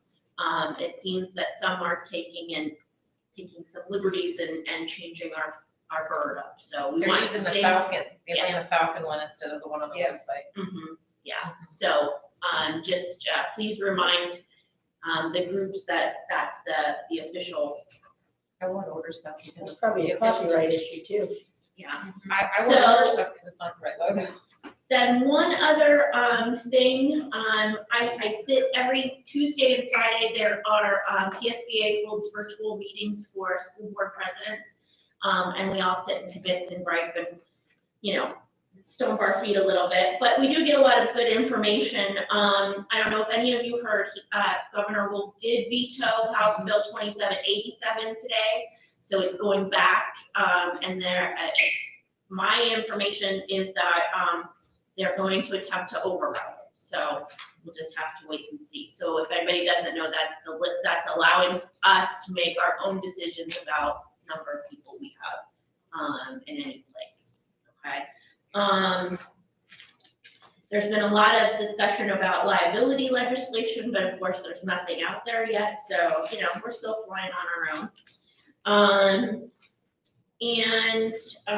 Let's see here. There is one other bill that I wanted to mention that caught my attention in our discussion that has a ton of stuff included. It's Senate Bill 1216, and this is in regards to, there's several things in here. Certification flexibility for teachers right now because of all of the issues going on. Postponing the graduation requirement, the Keystone graduation requirements till 22-23. Right now, that's to end this year with the seniors. They're not required to do the Keystones, so this is pushing it back another year. There's pieces in there about not using standardized tests for graduation requirements. They did say about the federal testing that this would also require PDE to apply for a waiver to not do standardized tests this year, although the federal Department of Education has said they will approve those waivers, but this one says that PDE has to apply for it. And would remove test scores from teacher evals. That was another piece of it. So that's another big one to watch as we hear it. Is that Senate bill to remove the test scores permanent or just for this, just because there's COVID? My understanding was permanently. I don't know that for sure, but that was my understanding. Okay. So, all right. Any other ones? Okay, moving on, consent agenda. Anybody want anything off of the consent agenda? Nope, we good. Somebody want to make a motion? Make a motion to accept the consent agenda? It's been moved and seconded. All of those in favor? Aye. Opposed? Abstentions? Motion carries. All right. Mark, would you do finance and purchase? All right. Consideration to approve items A through G. So moved. Second. Moved and seconded. Any discussion? All right, all those in favor? Aye. Opposed? Abstentions? Motion carries. Item H, consideration to approve the donation from Woodman Life Chapter 696 of Clarion, PA in the amount of $500 to help with needed supplies. This donation will be divided equally between the high school and the elementary. So moved. Second. Moved and seconded. Any discussion? All those in favor? Aye. Opposed? Abstentions? Motion carries. And just, we will send a thank you for that donation. Someone, thank you. Item I, consideration to approve the sale by the Butler County Tax Claim Bureau of property listed as Butler County Tax Parcel number 0201F 122-14B-000 at 232 Sandy Point Road, 0.79 acres, located in Allegheny Township, with a selling price $1,259. So moved. It's been moved and seconded. Is there any discussion? Just to clarify, Emmy, is the selling price $1,259 or is that what they're gonna pay us in taxes? That's a, okay, sorry, I misheard that, okay. Any other questions? All those in favor? Aye. Opposed? Abstentions? Motion carries. Item J, consideration to approve the agreement for provision of special education and certain related services between the Allegheny Clarion Valley School District and the Red Bank Valley School District effective July 1st, 2020 through June 30th, 2021 as attached. So moved. Second. Moved and seconded. Any discussion? Just to say thank you to Julie for all the hard work she put in to get those kids online. All right, all those in favor? Aye. Opposed? Abstentions? Motion carries. Item K, consideration to approve paying Julie Raybuck with regard to the extenuating circumstances for per diem wage of $386.69 for the extra 14.2 days worked outside of our contractual requirements, enrolling students into the ACV cyber program for the 2020-2021 school year in the amount of $5,541.27. So moved. Second. Moved and seconded. Any discussion? So I jumped ahead one. Sorry about that, folks. I was like, what? Just look at me next time. All right, all those in favor? Aye. Opposed? Abstentions? Motion carries.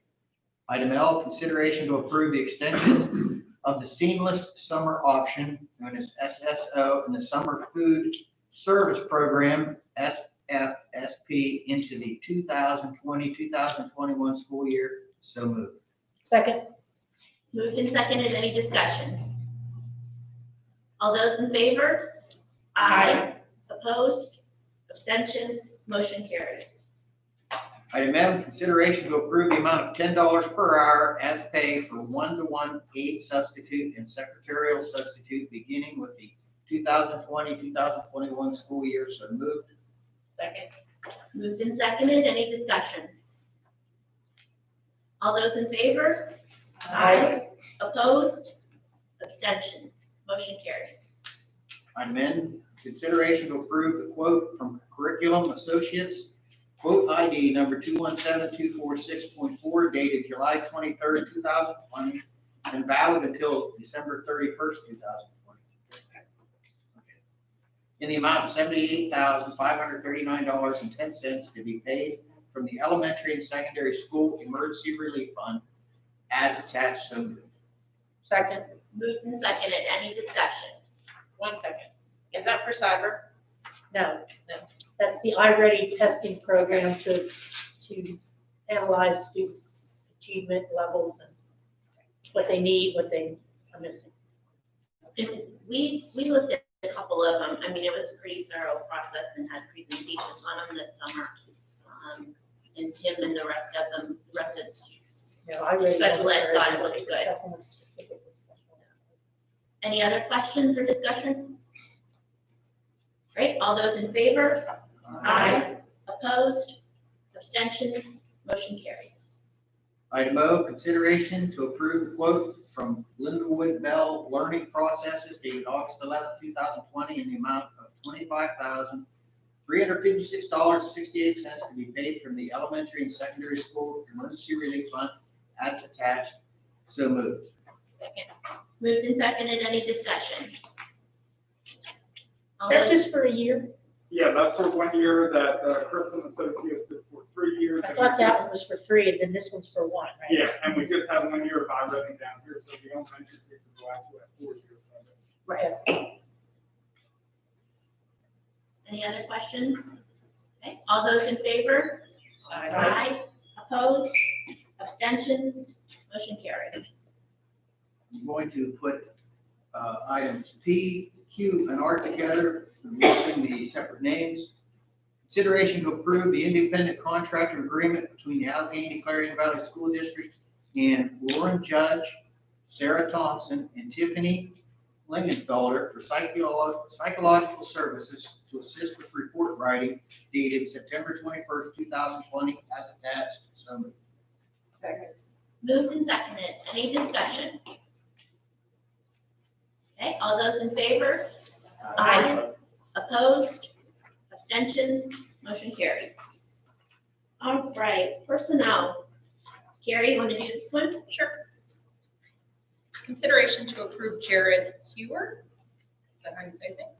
As a volunteer for the school community garden through the Blueprint Group for the 2020-2021 school year, pending receipt of all appropriate documentation. Can I lump those together? Yeah. Along with Sarah Buzzard, Rachel Brosnan, and all as volunteers for the school community garden. Second. So moved. Second. I'll click on the drawer there. All right, it's been moved and seconded. Any discussion? All right, all those in favor? Aye. Opposed? Abstentions? Motion carries. Consideration to approve Bob Bowser as a volunteer with the varsity football and golf team for the 2020-21 school year, pending receipt of all appropriate documentation. So moved. Second. Moved and seconded. Any discussion? All those in favor? Aye. Opposed? Abstentions? Motion carries. Consideration to approve Cullen McNanny as a volunteer with the varsity football team for the 2020-2021 school year, pending receipt of all appropriate documentation. So moved. Second. Moved and seconded. Any discussion? All those in favor? Aye. Opposed? Abstentions? Motion carries.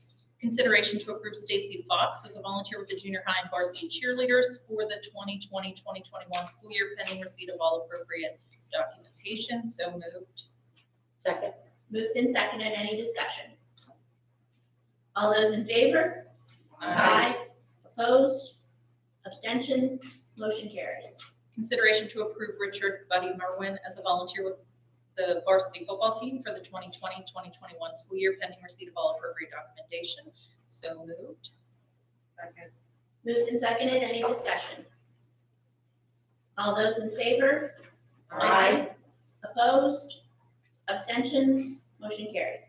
Consideration to approve Gavin Guntram as a volunteer with the junior high football team for the 2020-2021 school year, pending receipt of all appropriate documentation. So moved. Second. Moved and seconded. Any discussion? All those in favor? Aye. Opposed? Abstentions? Motion carries. Consideration to approve John Irwin as a volunteer with the JV varsity boys basketball team for the 2020-2021 school year, pending receipt of all appropriate documentation. So moved. Second.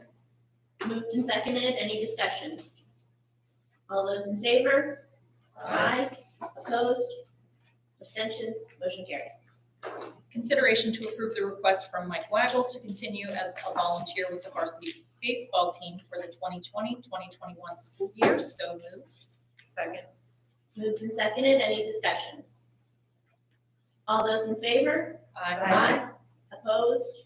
Abstentions? Motion carries.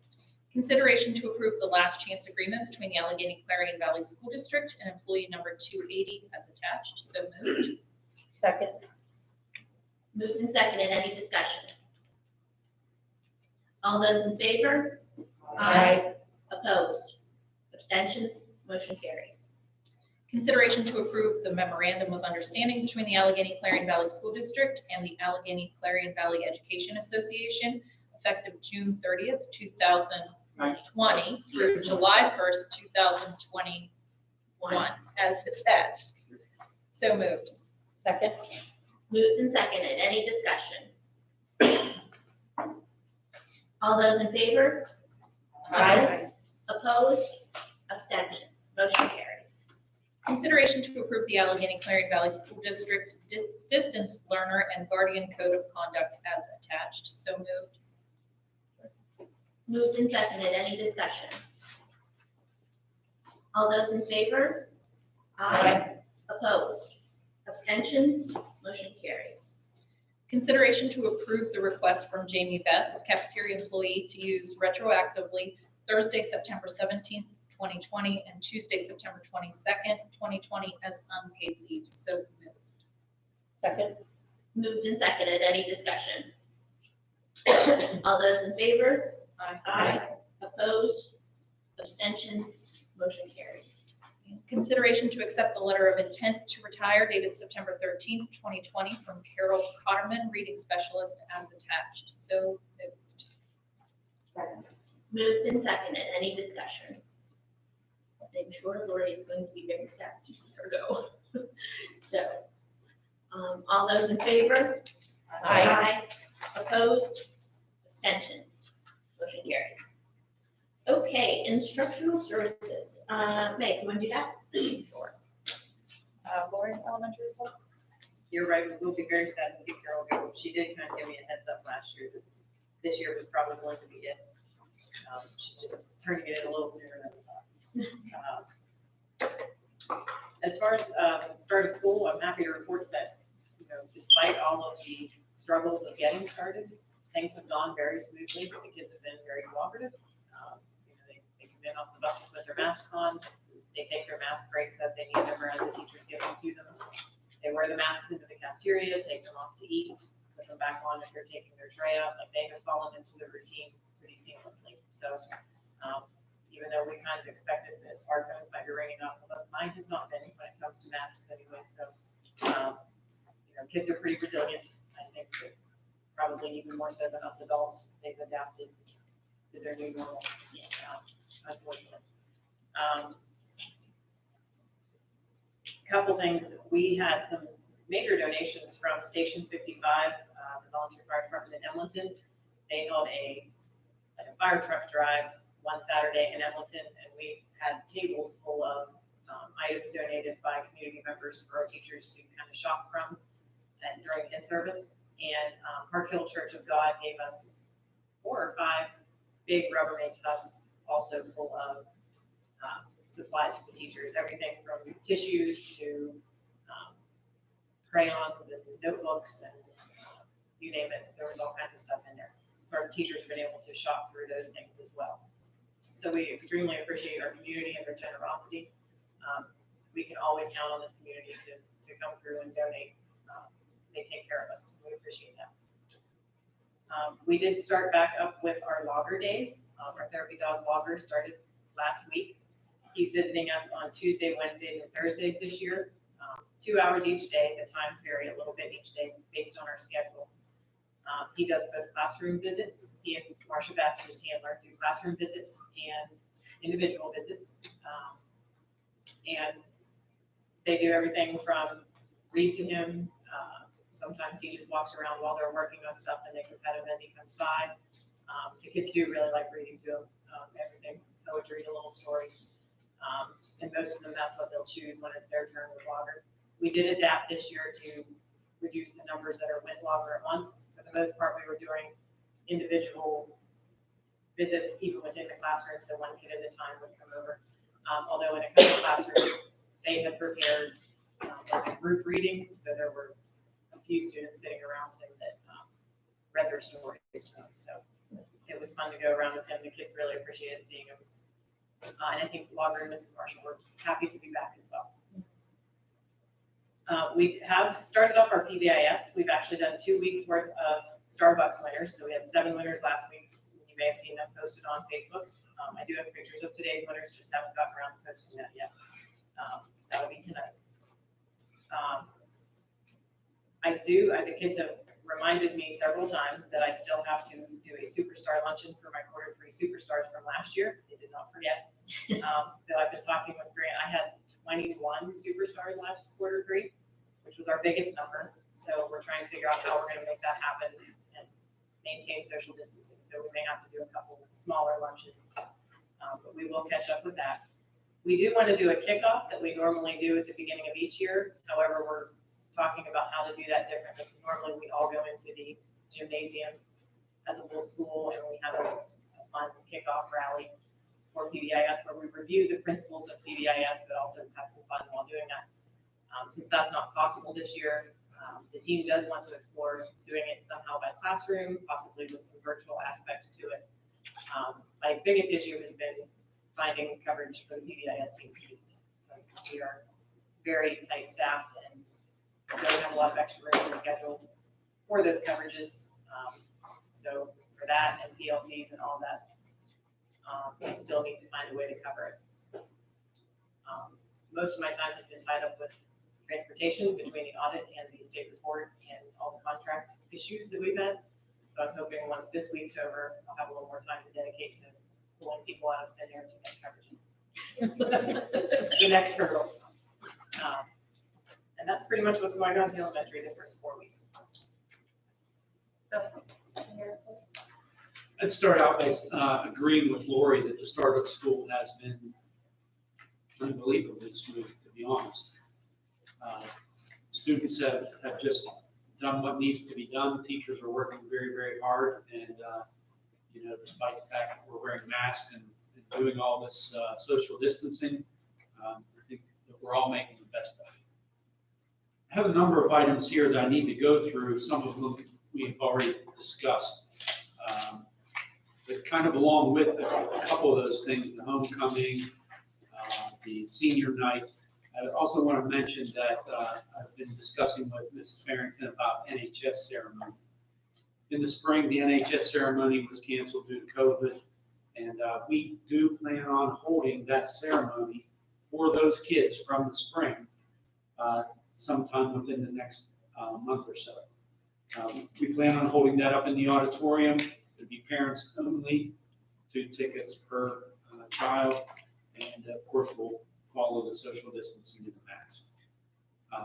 As long as school's not canceled, we will hold another ceremony in the spring for the ones that fall into that category this year. Let me go down through here. Regarding the one item that's on the agenda, the consideration to approve the elimination of all out-of-state student travel until further notice. Just want to mention that that also affects the senior trip.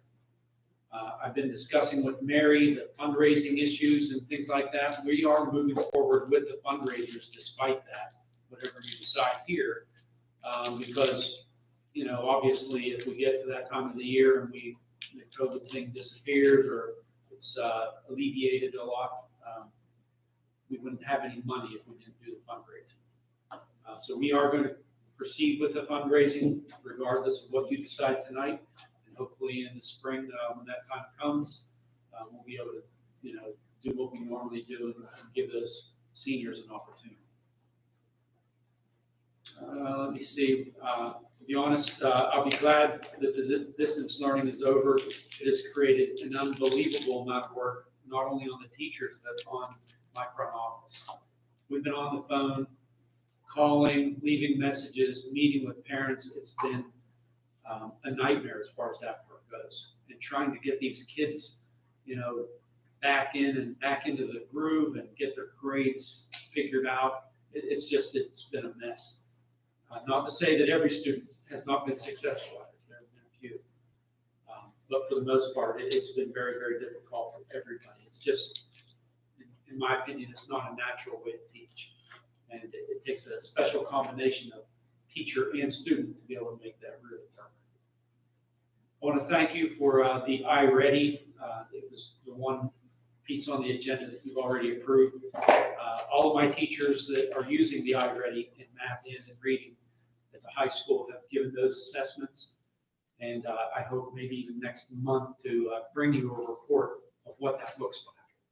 And just to give you an idea of what it does is it assesses the kids in that particular content area, and it breaks it into 5 categories: above grade level, on grade level, 1 year behind grade level, 3 years behind grade level, and 4 and more behind grade level. What it also does is it identifies, for instance, in reading, you have, reading comprehension, literature comprehension, you have, like manuals, being able to read a manual and comprehend the information in that, information literacy, they call it. It breaks it down into those categories, and it will also give those same, they're color coded, those same colors in those particular pieces. What that does for the teacher, it allows the teacher to target instruction in that area to be able to bring those kids and try to get them back up to grade. So I'll make it a point for next month to bring you some samples of what that would look like and how we're using that. But I'll be honest, I think we need to keep that thing long term. I know we have it for 3 years. I think we're going to make very good use out of that in high school. At your seat, before the meeting started, I actually put out the graduation requirements for those graduating in 22 and beyond, and I gave you cut scores for the alternative assessments. And I gave this actually to the board, and I know there are a lot of new board members that weren't here this time last year. I gave it to the board members last year as well, because, the graduating class of 2022 is close. If the government doesn't put that off for a year or forever, we need to continue moving forward. I don't think that we'll ever eliminate those Keystone tests. They may take it out of teacher evaluations, they may take it out of, student requirement for graduation, but they're going to keep that in there, is my thought on it. They've had it for 10 years now. They're not going to get rid of it. So we do have to proceed. They're going to, in my opinion, they're going to grade our building based on those assessments. They may not use it in those evaluations, but they will continue to use it. And so we need to be wary of that. Just to show you the ridiculousness of this graduation requirement, though, I'll give you an example. Bullet point number 2, earning a satisfactory composite score on the Algebra 1, Literature, and Biology Keystone exams. Passing composite score will be available in August of 2019. Well, they did come out with that score. The score is 4490. If you know anything about the Keystone exams, you know that each test is worth 1,500 points is the maximum. So figure that out. As far as proficiency, being proficient is 1,500 points. So they say a composite score of 4490. That's only 10 points off of being proficient anyhow. I look back in our own test scores, and it may have helped a kid maybe 1, maybe 2 per year, but that's not going to save anybody on graduation requirement. Also, if you look at the cut scores, the SAT of 1010, PSAT of 970, even AP, a 3+ in the content area. So, for instance, if you take AP Biology and you score a 3 or higher, you could use that in place of the Biology Keystone.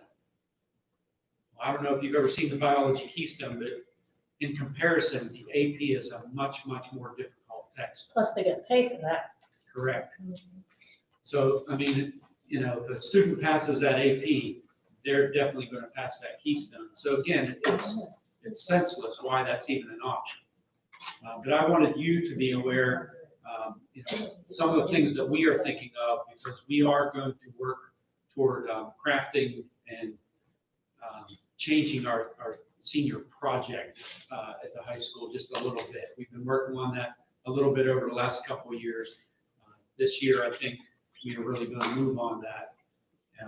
And that kind of leads me to the agenda items that we have. And the first one being consideration to place a 1-year moratorium on the senior projects beginning with the class of 2021. I've had discussions at the high school. We feel that with the COVID, it's just not fair to put students in a situation where they have to go into businesses for job shadowing. or do community service, to be around people that we just don't know. We can't control whether or not, they've been sick or been exposed or not exposed or any of that type of thing.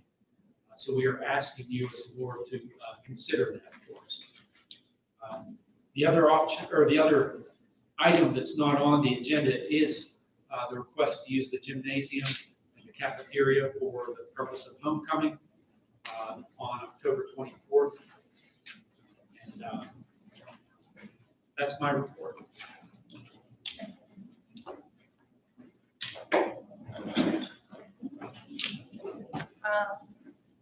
To add the request for the gym, where you want me to put that in there, or? Yeah, if you just want to put that in under the state the out-of-state travel, just put his request in that, right in there. Okay.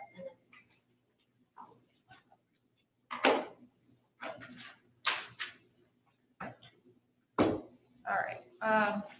Consideration to place a 1-year moratorium on the senior projects beginning with the class of 2021, so moved. Second. It's been moved and seconded. Any discussion? Okay, all those in favor? Aye. Opposed? Abstentions? Motion carries. Consideration to approve the following staff members as the Title IX investigatory team.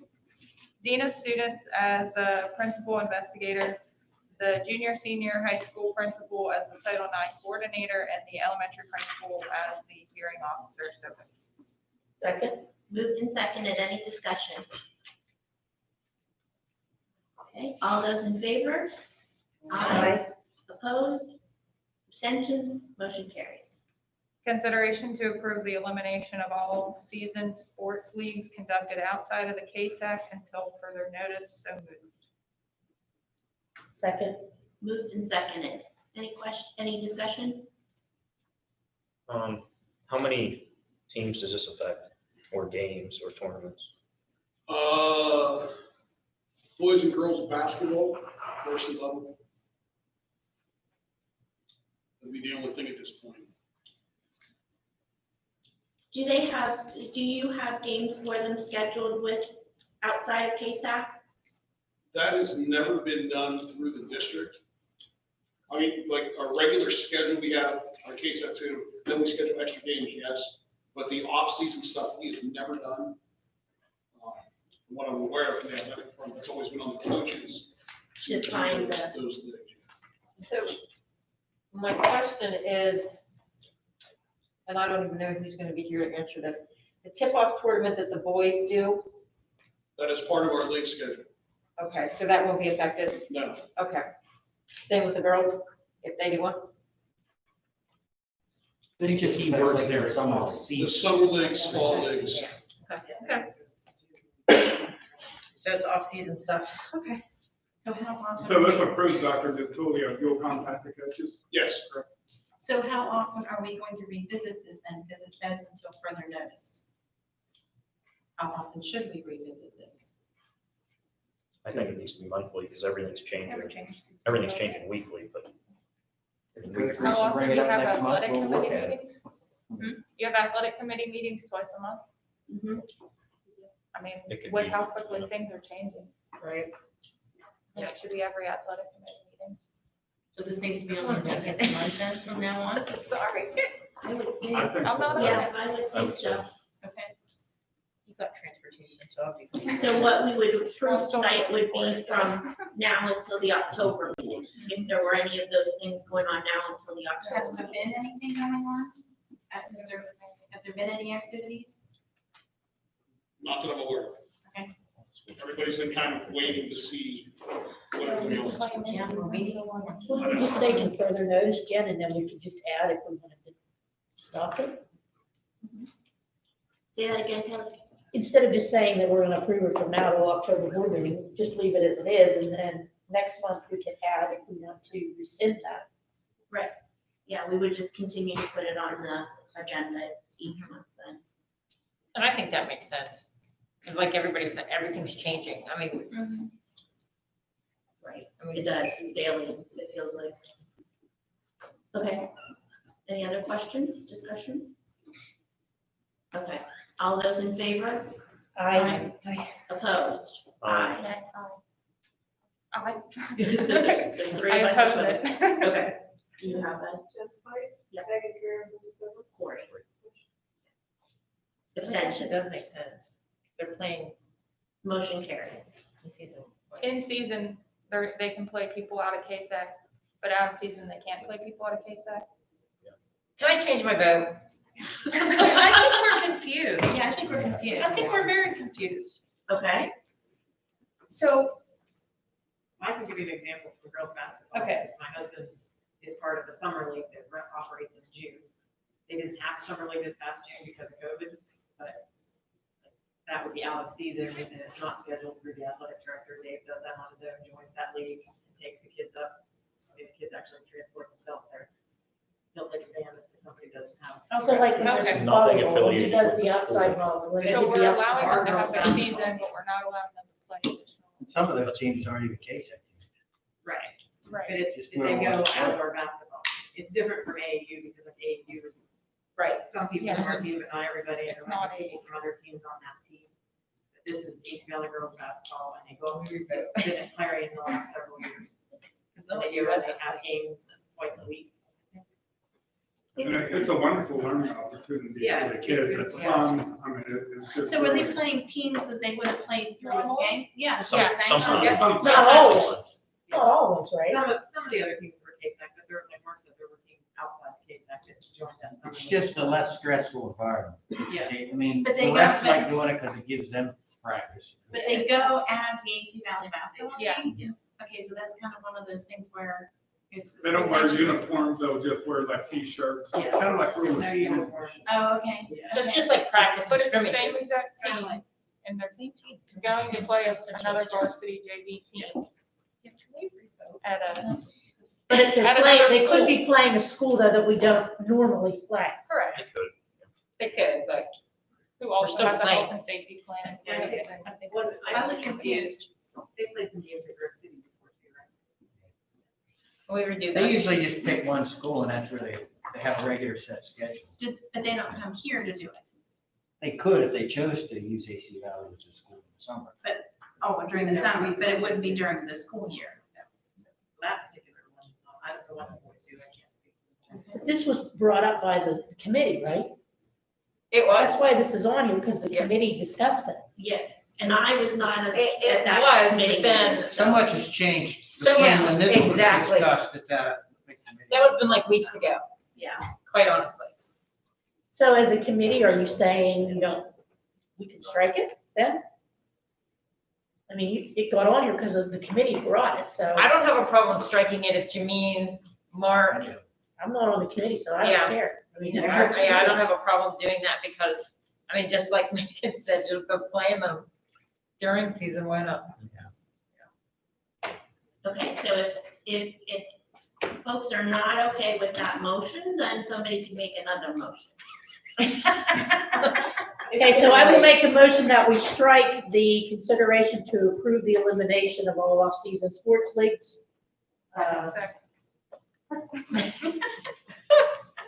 Okay, so we want to, how about Rescind the Rescind. motion that we have already approved to eliminate off-season sports leagues conducted outside of the KSAC. Yes, Sounds good. Second. do you have that? Take a second already. Yeah, that's been seconded like 3 times. Yeah. Yes. Yes. Okay.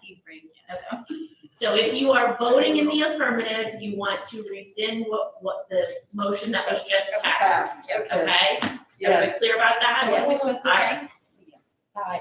Oh, Say aye. Okay. All of those in favor? Aye. Opposed? Abstentions? All right, so that's out, and so the coaches are allowed to do that, to play those outside of KSAC. Good, okay. Thank you. Consideration to approve the elimination of all out-of-state student travel until further notice. So moved. Second. All right, discussion. I think it's too early. Well, until further notice, so Yeah, we this can is not keep going to- revisiting. We're Yeah, not well, we saying can keep- forever. I mean, they can continue fundraising, because when you say all out-of-state student travel, if my sister dies in North Carolina and I want to take my kids out of state, are you including all travel? That's Or what- just person to What's North? this? This Like, is this plan, is this just I our- think was, put on here, school That's what sponsored. That's the not writing what it says, says. though. The writing says, It says all student out-of-state travel. No, we mean all school-sponsored out-of-state travel. Right, for groups from school. So we're talking senior trip, we're talking FBLA, we're talking the choir, band had gone, baseball, all of those things is what this is referring to. I don't know how to word it, but you can't make a decision in September on a senior trip that's, I don't have a crystal ball, and everything can completely change, good or bad.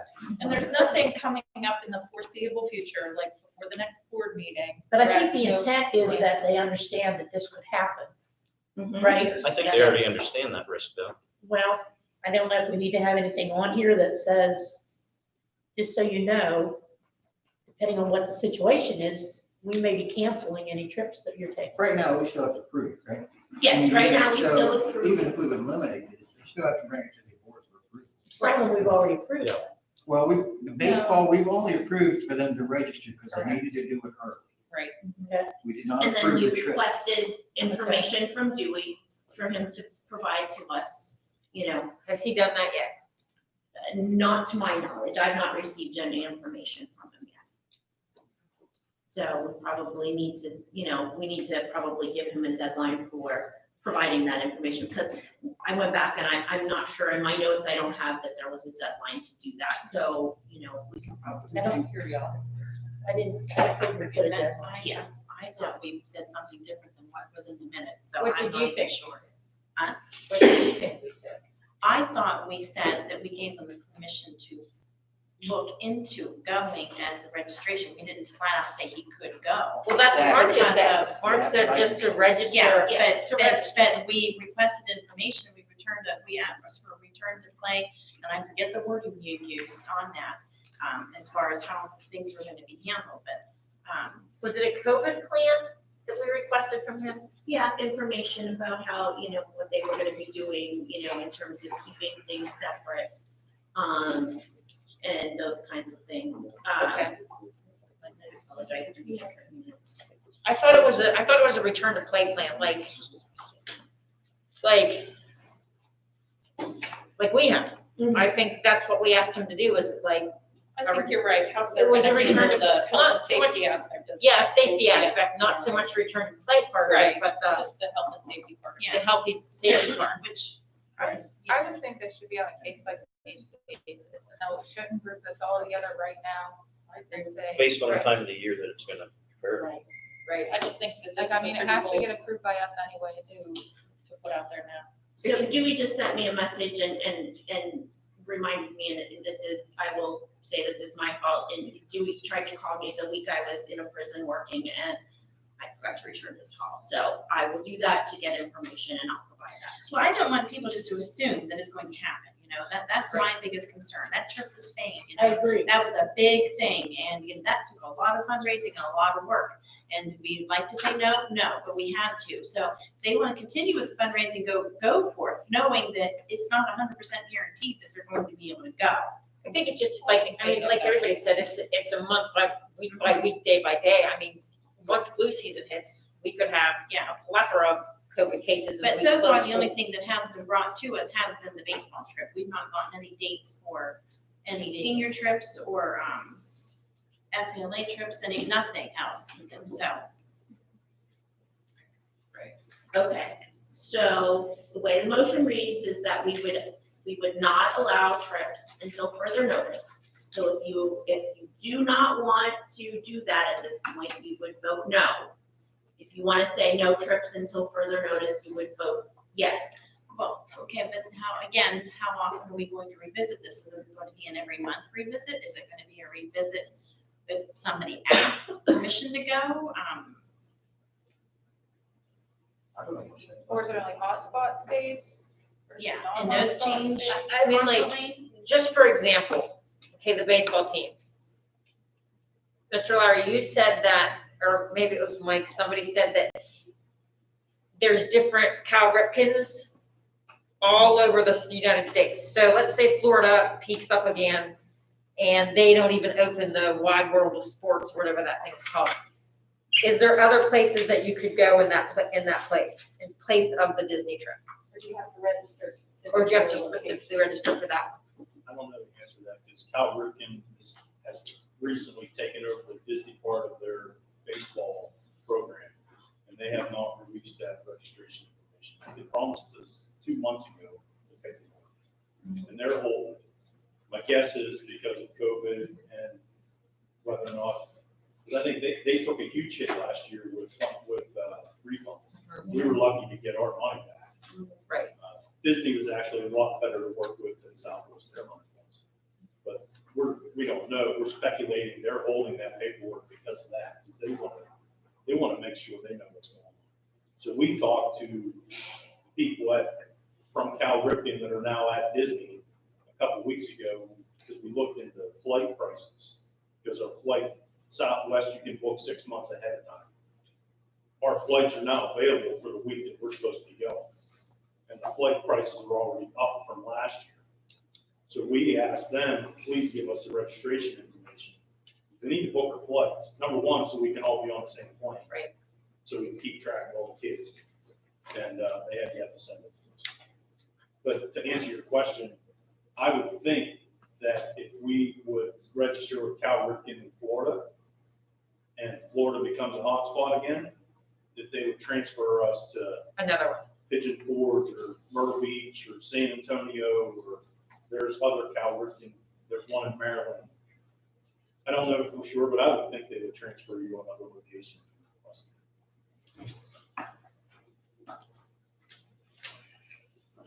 Okay. Other discussion? Okay, so Yes, Lena? to be clear,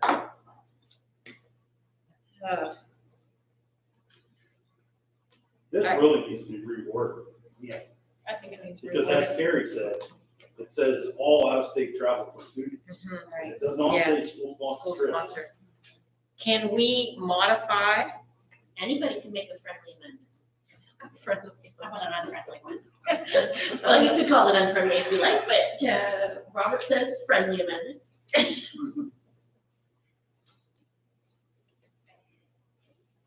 I just would hope, and I guess I'm just gonna make this comment out there, people understand that they need to be patient with us too as we make these decisions, because we don't know either. And to pressure us to make decisions sometimes is really out of line, in my opinion, because we really are responsible for the safety and well-being of the kids. We want them to have a good time, we want them to go places, we want them to do things, but ultimately it falls to us to make that decision. And we're going to try to make them as best as we can with the information we have at that very given moment. So.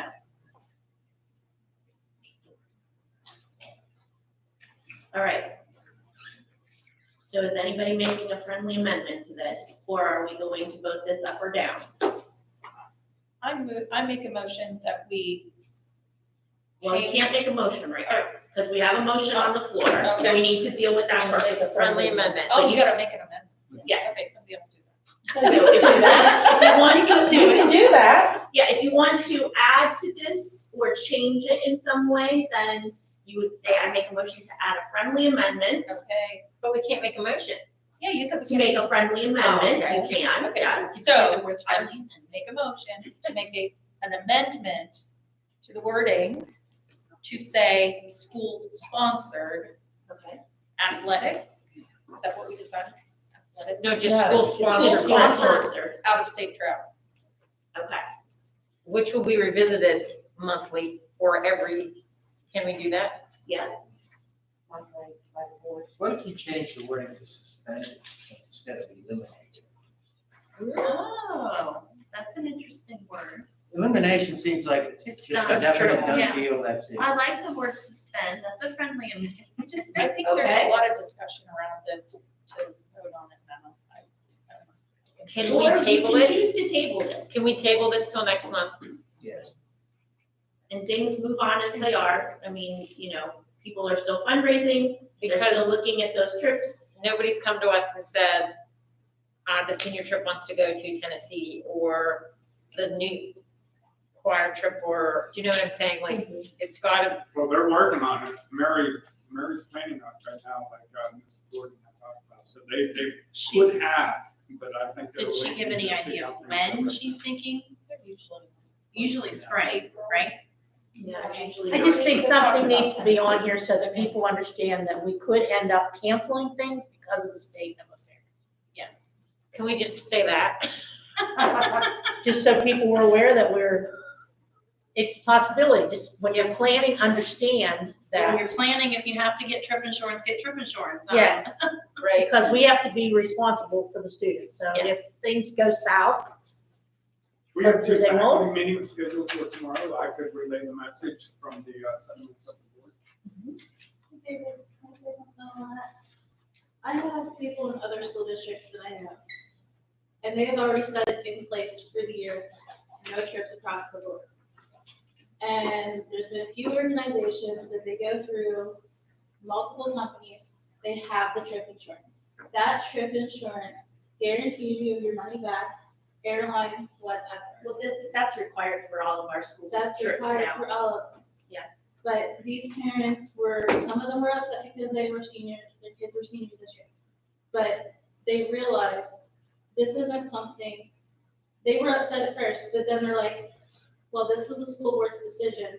We can't be mad at them because this is what the state put into effect. This is not you guys. This is not your, you know, if the parents get mad, then okay, I understand that. But this is also, they have to understand, this isn't completely on you guys. This comes down from the top. Thank you. Thanks. Okay, so folks, we need to do something with this motion. I would like to make a friendly revision or whatever it's called. Amendment. A friendly amendment that we change the wording of this to that we are going to make it known to all involved that the board wants to, that we might have to suspend out-of-state travel depending on the world situation at the time. Okay. That's just so people know what's going on. Okay. So You then, like that? Don't ask me to say it again. did you get that? Karen's confused. So we're both, Yeah, hold on. Are you not gonna say anything in there about schools? School-sponsored out-of-state travel may have to be suspended based on the world situation with the COVID vaccine, or not vaccine, or whatever it may be. Pandemic. There's lots of places you can go in Pennsylvania. Okay, so she's changed that motion. Somebody needs to second that. second, All right, so it's been moved and seconded. Who made the original motion? Kelly. Megan I'll make and. it. Megan and. Megan did. I don't know who seconded. Megan, are you agreeable to the friendly amendment? Yeah. Okay. All right. So we have a confused board member. But then we still have to vote again. Yes, we do have to vote. So, We're so just- here's what we're voting on. We're voting on the piece that Kelly said, that we vote on the friendly amendment first, the piece that Kelly said that we would, it's possible that we would suspend out-of-state travel depending on School-sponsored out-of-state travel school-sponsored out-of-state travel depending on the conditions of the pandemic at the time. at the time. Which makes sense. So it's literally not changing anything. We're just physically saying that your trip might get canceled later down the road. Right. Right. We're not saying we're definitely canceling it, but we're saying that that they understand that it could happen. So, I mean, what's the point in having? Yeah, what's it, like, I don't understand why we. Well, it's written down now, so everybody we have an official that if in March we say no senior trip, Yeah, but I mean, we did that last spring and we canceled it if it needed to happen. I just think We can make a decision at any time to cancel. an event, whether Yeah, it's they in know writing, that whether it's in writing or It not. gets approved. But if this way, they know ahead of time. Is that really something we have to vote on? Yeah, I just don't think it's don't know. necessary. I just think. That it seems needs like a friendly reminder to the community. to, don't forget, yeah, sounds like a Facebook post. Yeah, I don't know. We just, tonight, I vote that we strike it, because this is. Yeah, you wanna table the whole thing? Yeah. Yeah. You wanna table the whole thing?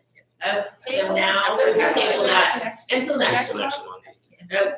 But still, everybody have a friendly reminder, if you're planning a trip, it might get. Yes, we do need a motion to table it. Nina made a motion to table it, somebody seconded. Second. Kelly seconded. We just struck it. All those in favor? Aye. Opposed? Abstentions? Motion carries. All right, so we'll revisit that next month. So at this point, it's allowed. People can move on with their planning. Yes. But we will revisit it again in October. And we might be tabling it every single month. We might be. All right, you have one more piece there. Oh, yeah. Consideration for the student council to use the high school gym on October 24th, 2020 for homecoming dance / celebration. So moved. And cafeteria, correct? Oh, and cafeteria. Yep, okay, so moved. Second. Okay, couple of seconds over there. You got them? Perfect. Any discussion on that? Okay, all those in favor? Aye. Opposed? Abstentions? Motion carries. Ooh, okay, Mike, you're up again. Oh, my goodness. David, federal programs. Actually, Emmy will, present everything. Anybody but me?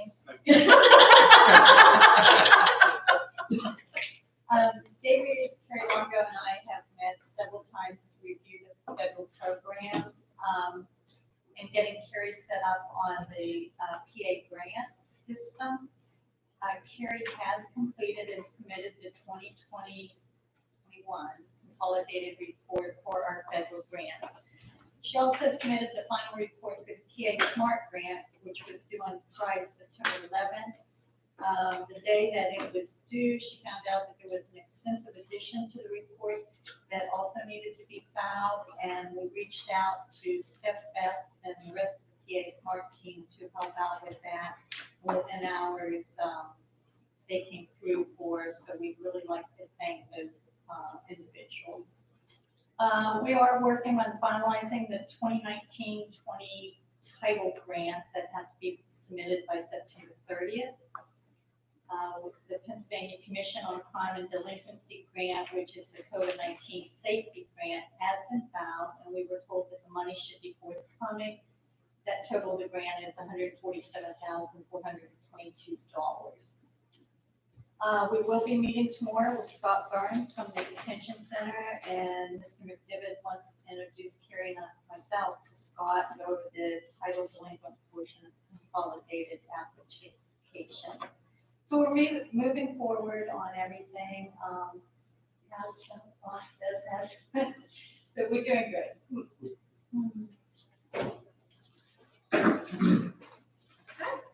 Okay, district report.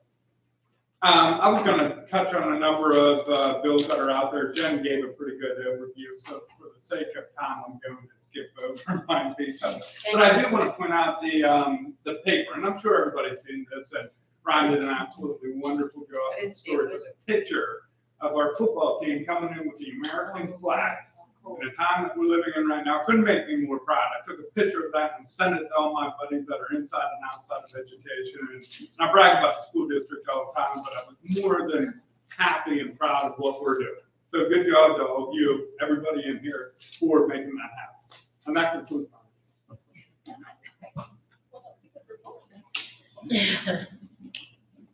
Okay, so you got a couple of things there under that. Yeah, you're not done. Yeah, you're not done.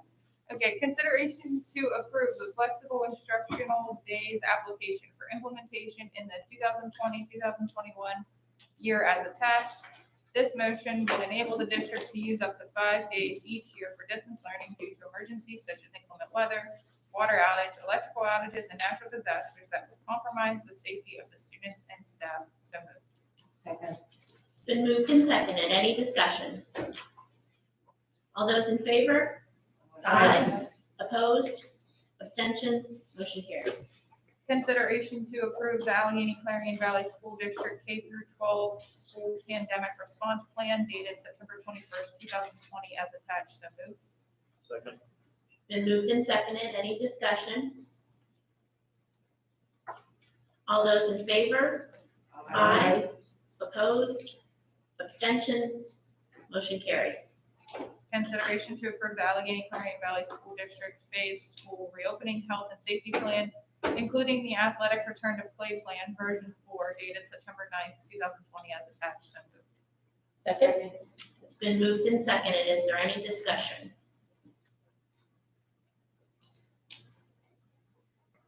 Okay, all those in favor? Aye. Opposed? Abstentions? Motion carries. Consideration to approve the 2020-2021 AC Valley organizational chart as attached. So moved. Second. Moved and seconded. Any discussion? All those in favor? Aye. Opposed? Abstentions? Motion carries. Is there a school police report? Yes. Hi, everyone. As you recall, Mark Graff, one of your school police officers. Officer Sittler's over there, sulking in the corner. We're really happy to be back in school. We're also really happy to see the students. We don't have any negative security-related issues to report to you. On Friday, September 4th, we assisted in a lockdown drill at both schools, which was really smooth. That was to help everyone start thinking about building security after being out of buildings for so long. As you know, every school board meeting, we give you our stats. Basically, they're just a breakdown of our daily activities. We compile both numbers from the schools. So what we have here is an exterior building check. We did 72 times. Student welcoming, 36. Checking cameras, 36. Those are the cameras that are in the schools. Interior building checks, 72. 36 lunch details, 180 foot patrols, and we assisted the administration 6 times. Moving forward from stats, we had a meeting with Pennsylvania State Police at Clarion on August 28th, met the new station commander. That was footed by us. We basically we reached out to them to meet him because he's brand new. They go through station commanders so frequently. We wanted them to remember that we're down here, our little school over in the corner. We discussed our role here at the school, and we requested their presence on campus whenever they're in the area. We also requested PSP presence at football games if they're available, and they were on board with that. We spoke with Trooper Steve Mans from the Risk and Vulnerability Assessment Team. As you recall, maybe some of you back in February, we talked about the Risk and Vulnerability Assessment and how that was really, they were really backed up, but we were on their list. We're still on their list. Trooper Mans said that he is just doing a school that he was to have done in January. So to give you an idea of where we're at, we're probably 6 months away yet. He told us that 24 troopers have been selected to attend training to become assessors to help move the process along and to reduce our wait time. We did a staff presentation on Monday, August 21st, up here on the ball field. That was the entire teaching staff. We covered the ALICE procedures in the event of a violent intruder. ALICE standing for alert, lockdown, inform, counter, and evacuate. Staff was provided a handout to keep their workspace as a reference material. We also covered the reunification process. Staff was also provided a 10-point fact tip sheet to also keep their workspace. And that's it. That's all we have. Do you have any questions? Thank you. All right, thanks. And then we have a portion about distance learning. So consideration to end our distance learning program as of October 5th, 2021. So moved. Second. 2020. 2020. You like doing Keeping this, you on don't your you? toes. 2020. All right. So Moved? Second. Okay. Seconded. Any discussion? Okay. So we'll put it on you guys to let the teachers know that at your meetings tomorrow, and They probably already know. I'm sure, but Yeah. everyone's cheering at home right now. I so. assume there's a plan to reach out to those that are on this and all of that fun stuff? Okay. Laura's doing some transportation stuff. I'll take that to high school. We'll start calling parents, telling them they need to make a choice. Is that October 5th? Yes, yes. All right, any more discussion?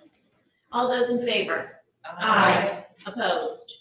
Abstentions? Motion carries. All right, policy. Cory. Sure. Letter A, consideration to approve the second reading of policy number 103, discrimination, Title IX, sexual harassment affecting students, so moved. Second. Moved and seconded, any discussion? All those in favor? Aye. Opposed? Abstentions? Motion carries. Can we You group can them all? probably put them. Yeah, you That's what I was gonna do. Yeah, Yep. all the seconds, just group them together. So letters B, C, D, E, F, G, and H. Consideration to approve the second reading of policy number 104, 247, 249, 252, 317.1, 815, and 824. So moved. Second. Moved and seconded, any discussion? All those in favor?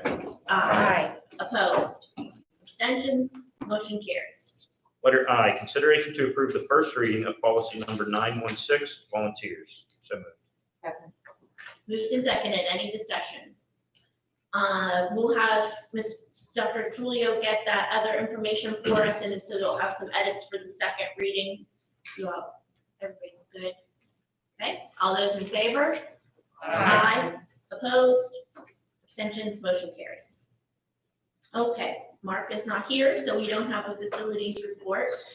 Kelly, will you do transportation for us? Yes, and if it's okay, I'm gonna try and group these.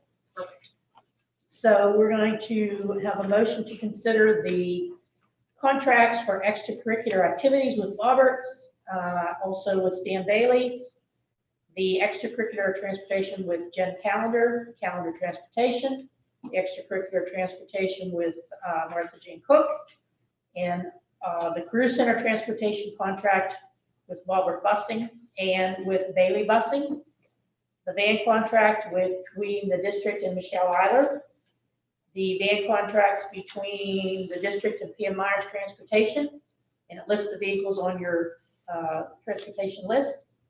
The van contracts between McClendon Transportation as well, it's listed there. The van contract between the district and Randy McClendon, listed as item J. The van contracts listed as item K with the district and Lois Wharton and the vehicles listed. And also the van contracts between the district and Kelly Savanas with the vehicles listed on item L. So moved. Second. Moved and seconded. Any discussion?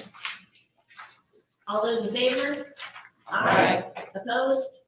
Abstentions? Motion carries. Well done, Kelly. Thank That you. took about 20 minutes off our time. Yes, I'm going to group M and N because these are requests from Pam Myers to add a driver, Courtney Chalmers, and also her request to remove the 3 vehicles from her fleet, which is listed as number N on your agenda. So moved. Moved and seconded. Any discussion? All those in favor? Aye. Opposed? Abstentions? Motion carries. Item O, consideration to approve the transportation director as a designee to oversee the routes and placement of the students on routes and making route adjustments throughout the school year as deemed necessary. So moved. Second. Moved and seconded. Any discussion? I think this was an outcome of the audit, correct? Yes, so is that how we're approving the routes? Or do you still need anything from me for the routes? I think she's. You mean for the bus contract? Yeah, remember, there was that, we had that discussion about the They auditors. wanted said us that to I should approve submit. each of those with all the addresses and everything, and we were not comfortable with that. I did email with the group to get some feedback on that, and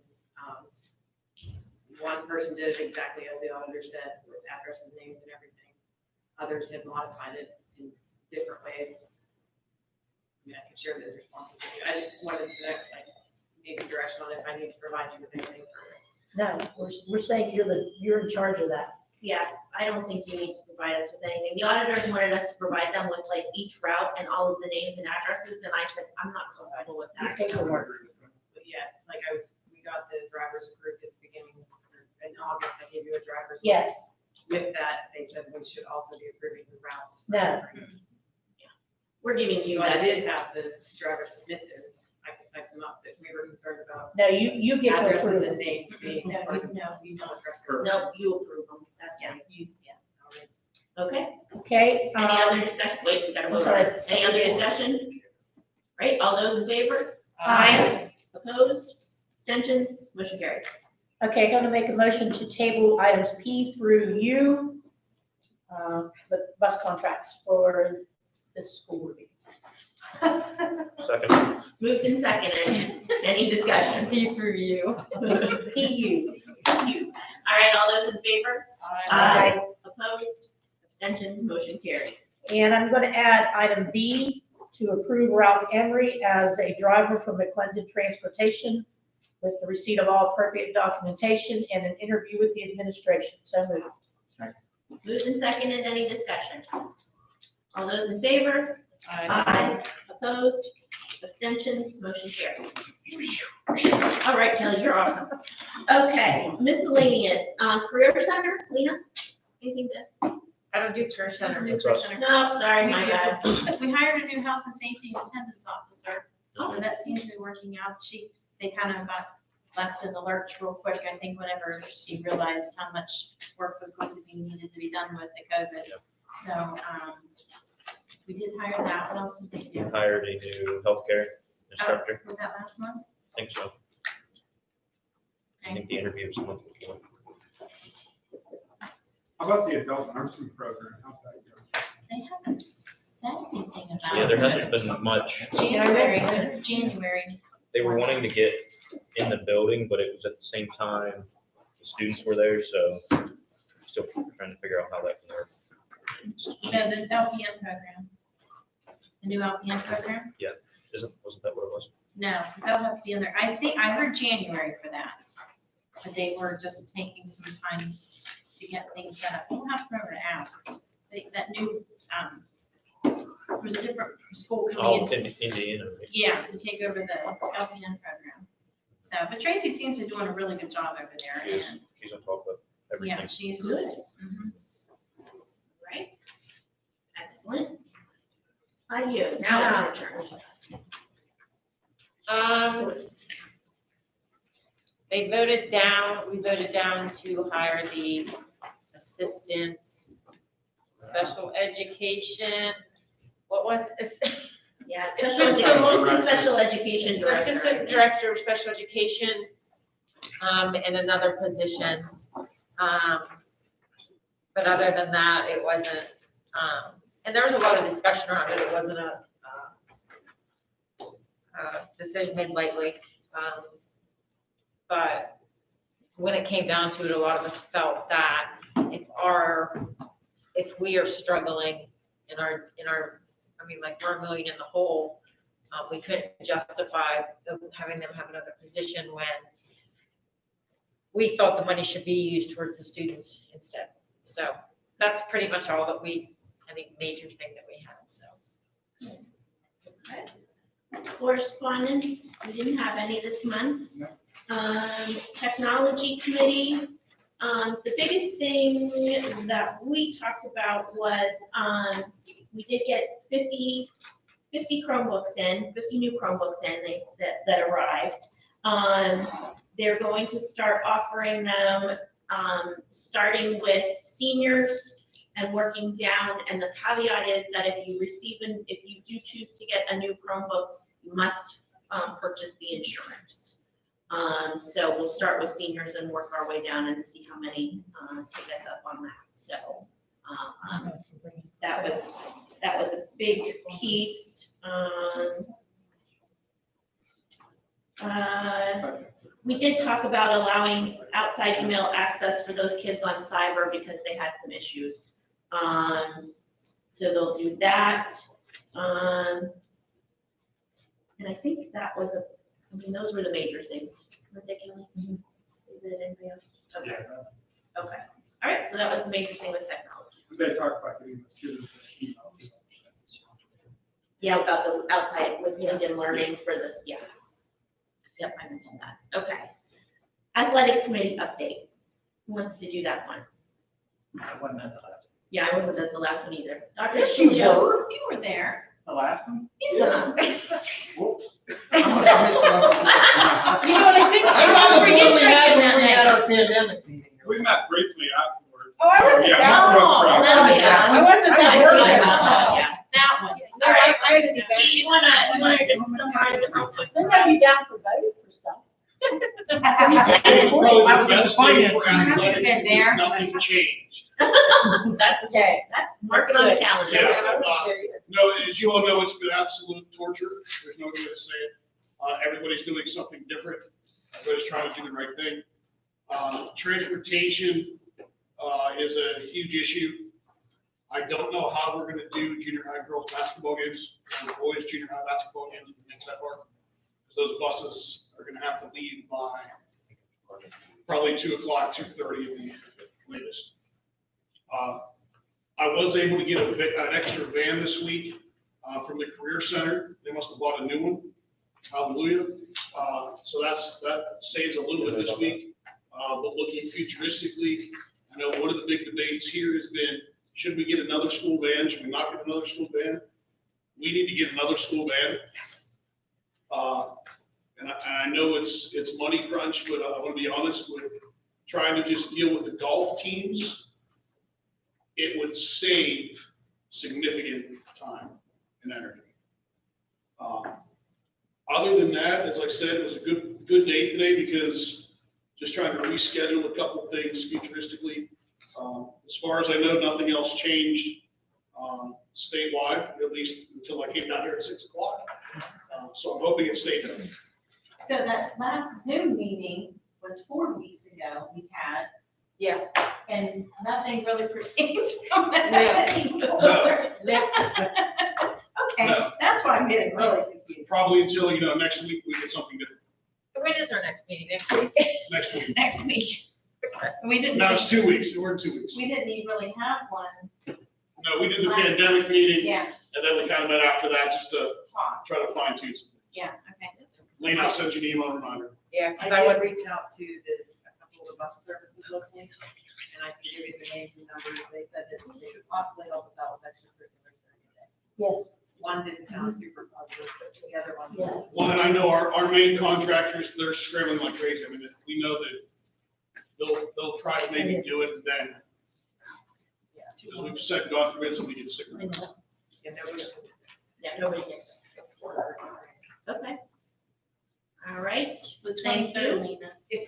Finance committee. If we were Oh, to sorry. go with one of those outside services, would we have to approve an extracurricular contract with them? We can't do it.